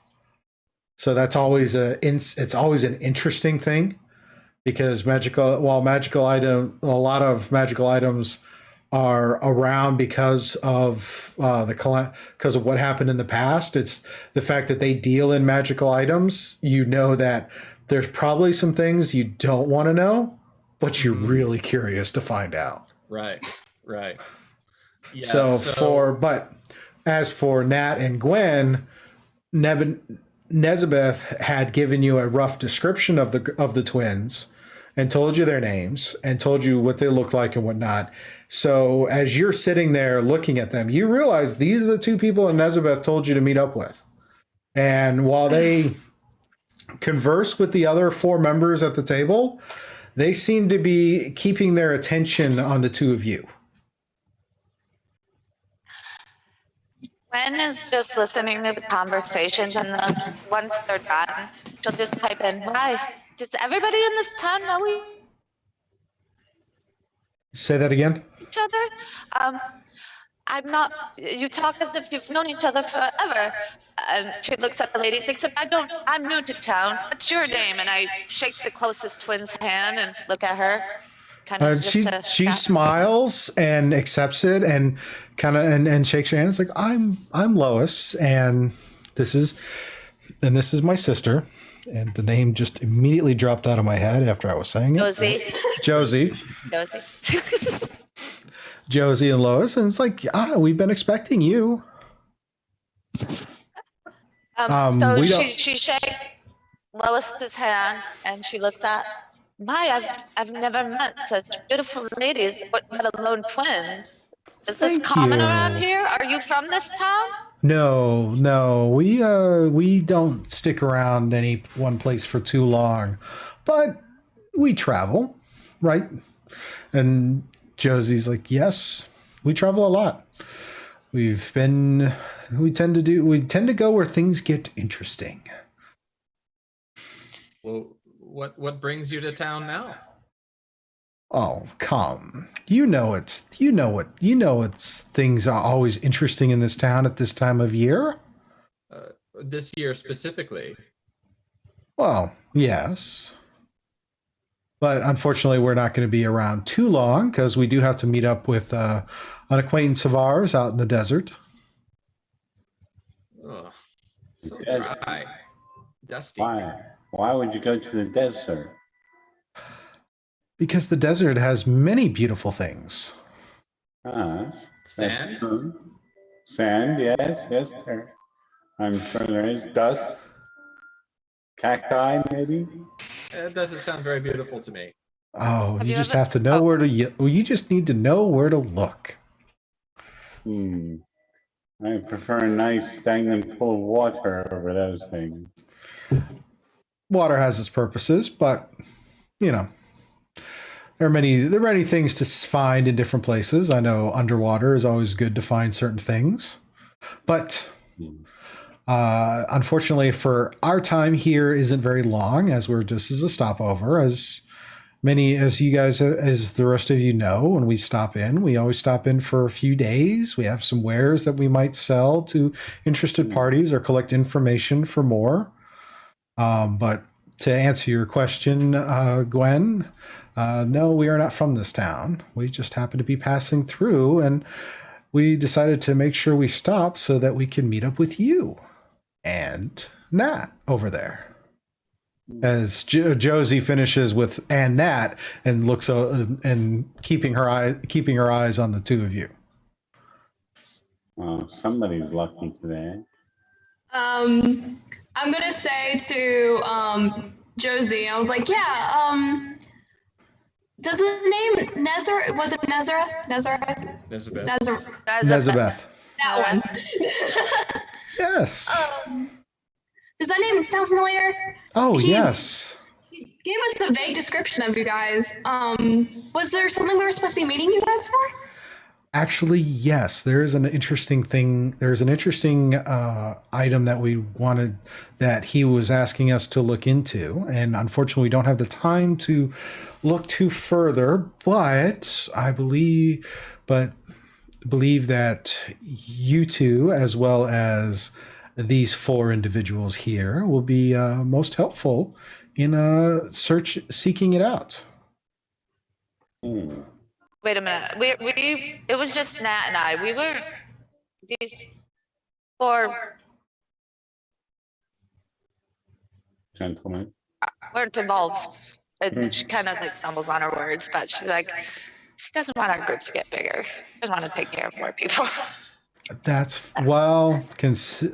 Unfortunately, see, the thing is you guys would all actually, I know we are pretty sure that the four of them have a different goal, but since most likely you all will be traveling together, it seems best in numbers. Wouldn't you agree? I at this point in time, I've been quiet the whole time, mostly because I'm drinking like crazy. Oh yeah, so at this point, I kind of step in and I pat Gwen on backside as hard as I can. I said, "Yeah, the more the merrier." And I snap, I'm getting like super into this and really excited for this. And I look down at her and I'm like, she's lucky she's a satyr. That's all I have to say about that. She just looks at her like, okay. Is this Felonia, task darling. you were speaking of? I mean, I agree, but I don't even know what we're supposed to be doing. Dylan, you were saying? So is this task that you speak of in town or out of town? Not in town per se, but it does require taking a journey. And since you said you were looking to change locations for a little while, we feel that this would be a good opportunity. Also, you never know what you might find. I agree, although I think we do have to go to the carnival. Coincidentally, yes. And then the two of them kind of look about, and one of them kind of waves her hand a little bit, and you all feel kind of a little tingle of magic, and you hear the volume away from the table kind of die away. And they go, Nezabeth has a friend who is in the Feywild that they have not heard from in a while. He asked us to go and take a look because he knows we travel the plains. Unfortunately, we have other engagements that are pressing. So we told him it best to recommend finding a couple individuals who'd be willing to partake in this journey. Hence why. And then he sent us a message.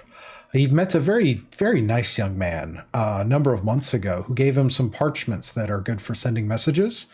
So he's been using that to communicate with us. And one of the messages told us about the two of you, and you would be coming. We need you to check out and find the location of Zybilna, Zybilna.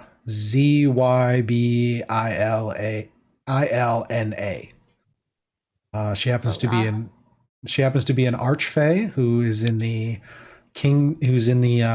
kingdom of Presmere, and so we're thinking the two of you would be good candidates to go and find out information on her whereabouts and offer your assistance.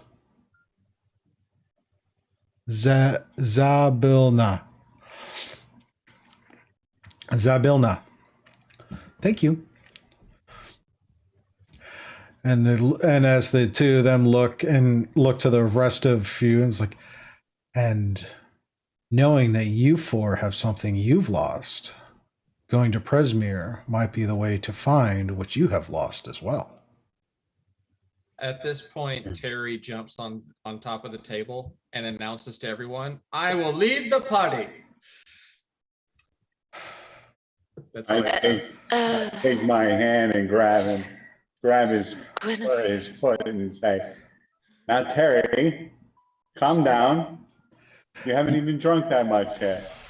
Terry, you take a look, and you one of the twins both you catch the eye of the twins, and in that moment you feel that while you get that fight or flight feeling you have, all of a sudden intensifies just a little bit.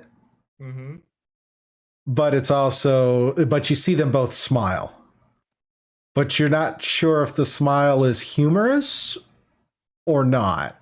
It's a little weird. I climb down from the top of the table and sit back in my seat. Now there's a good line. No problem. Felonia there. I have actually stopped drinking the moment that they mentioned a trip back to the Feywild. And I look sober, even though I'm probably gone. And I'm like, I'm in Feywild trip? Yeah. So you've heard of Presmere, have you? I mean, I don't know. You have to tell me, Stu, if this is going to be too much or not. But I like that ring a bell. Like remember, my memories are vague. Like I have Give me a history check. Okay. and all of a sudden, like, oh my gosh, that's a 22. Yes, the name Prismere does spark memory, as in conjunction with the Feywild. Like, it just all of a sudden, like, I'm just getting flashbacks like that, and I said, yes, Prismere. We have to go to Prismere. Yes, that's where we need to go. What does this carnival have to do with the Feywild?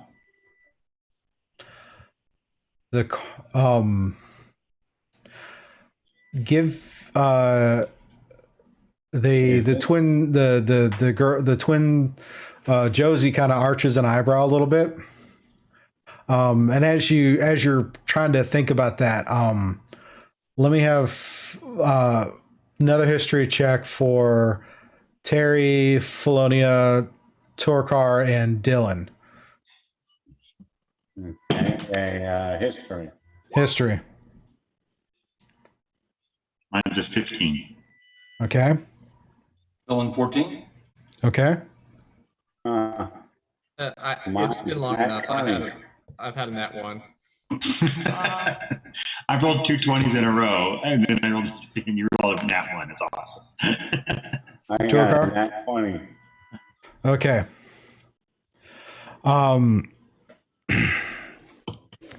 The exception of Terry,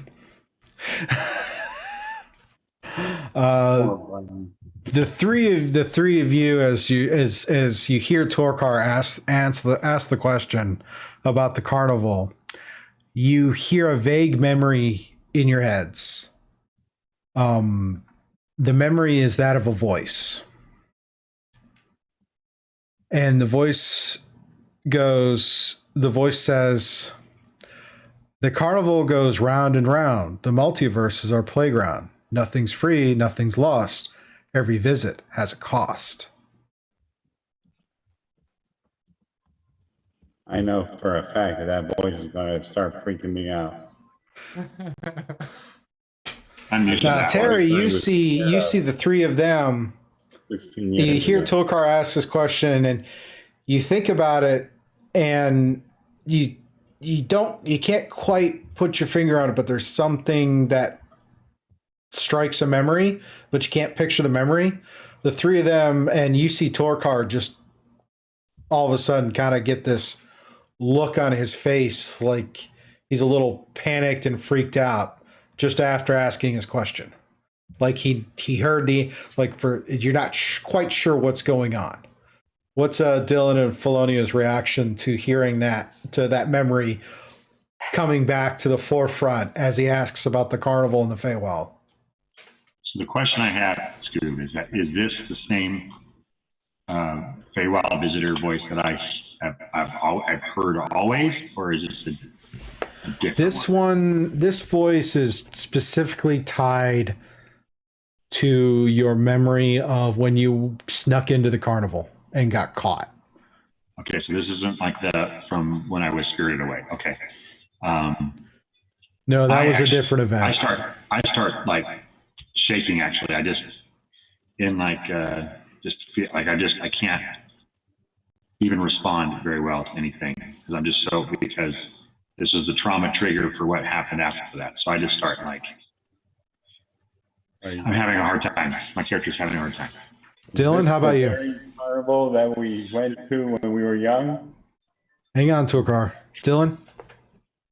Yes, I kind of look intently at her and say, the loss for what was the equivalent cost does not seem to be fair. What will be the price to regain what was lost? Okay. The twins kind of look at you and look at the rest of the table. The cost is unknown, but the reward is what you've lost. There is trouble afoot because for Nezabeth to be concerned about an archfey is not to be taken lightly. But the carnival is but your gateway. And just as she finishes that, there's the door opens and you see a couple of farmers come rushing in, out of breath, and they start to say, it's come at last. The carnival is coming. The carnival? And that's where we'll end for tonight. I didn't expect the carnival. So many questions. I'll ask them. So, No. real quick, Gwen, what'd you have? Oh no, I was just gonna ask the twins some questions, but I can wait till next time. I'll just write them out. Sounds good. So there we go. When we come back for our next one, it'll be fully kicking off into the Beyond the Witchlight. So thank you all for watching. If you've enjoyed this, please be sure to hit the like button.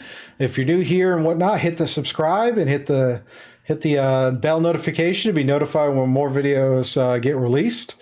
Tuesday nights is Scuba and the Rye, where me and my co-host Rye talk about games, movies, and whatever else we chat about. We might even chat a little bit about these sessions.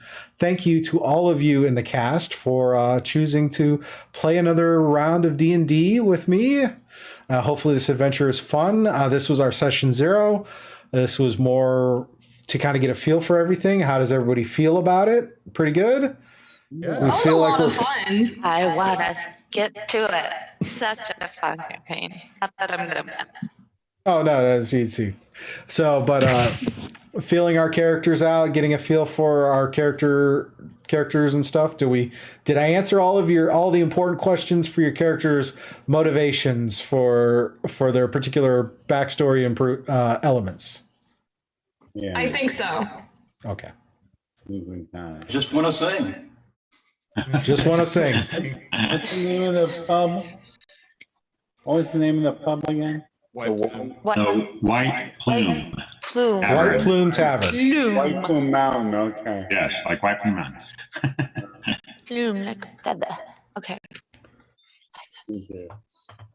I have a couple questions for you, Scoop, but I mean, this is definitely something that I want us to talk about. So it's in-game questions for the characters? Mostly just, about some background stuff, but I don't want it out loud. So. Yeah, we can totally chat offline. And if you guys haven't seen, and this is something I really want to encourage, is at request there is an adventure log channel in the Discord. Please put in your recaps and all those interesting things from your perspectives and how you want to track or keep aware of important events. So hopefully you take advantage of that. And if there are some questions and whatnot there for in character and whatnot, that way we can kind of make sure we're on track for some of those lore elements. But any other questions, feel free to hit me up like always. 2 weeks, that puts us November 6th, roughly, will be our next session. And we'll see what the carnival has. It'll be great. Right. I hope they have cotton candy. I'm sure they do. Thank you, patrons, for watching this live stream. Feel free to comment below, reach out, all those things. Your support is what keeps this studio open and really does help fund and do these things. We really appreciate it. And this is a good thank you for that, is you get to watch these live exclusively, and then the rest of the world will watch it afterwards. So thank you for your support. Keep it up. And with that, have a good one. Till next time. Bye. Bye.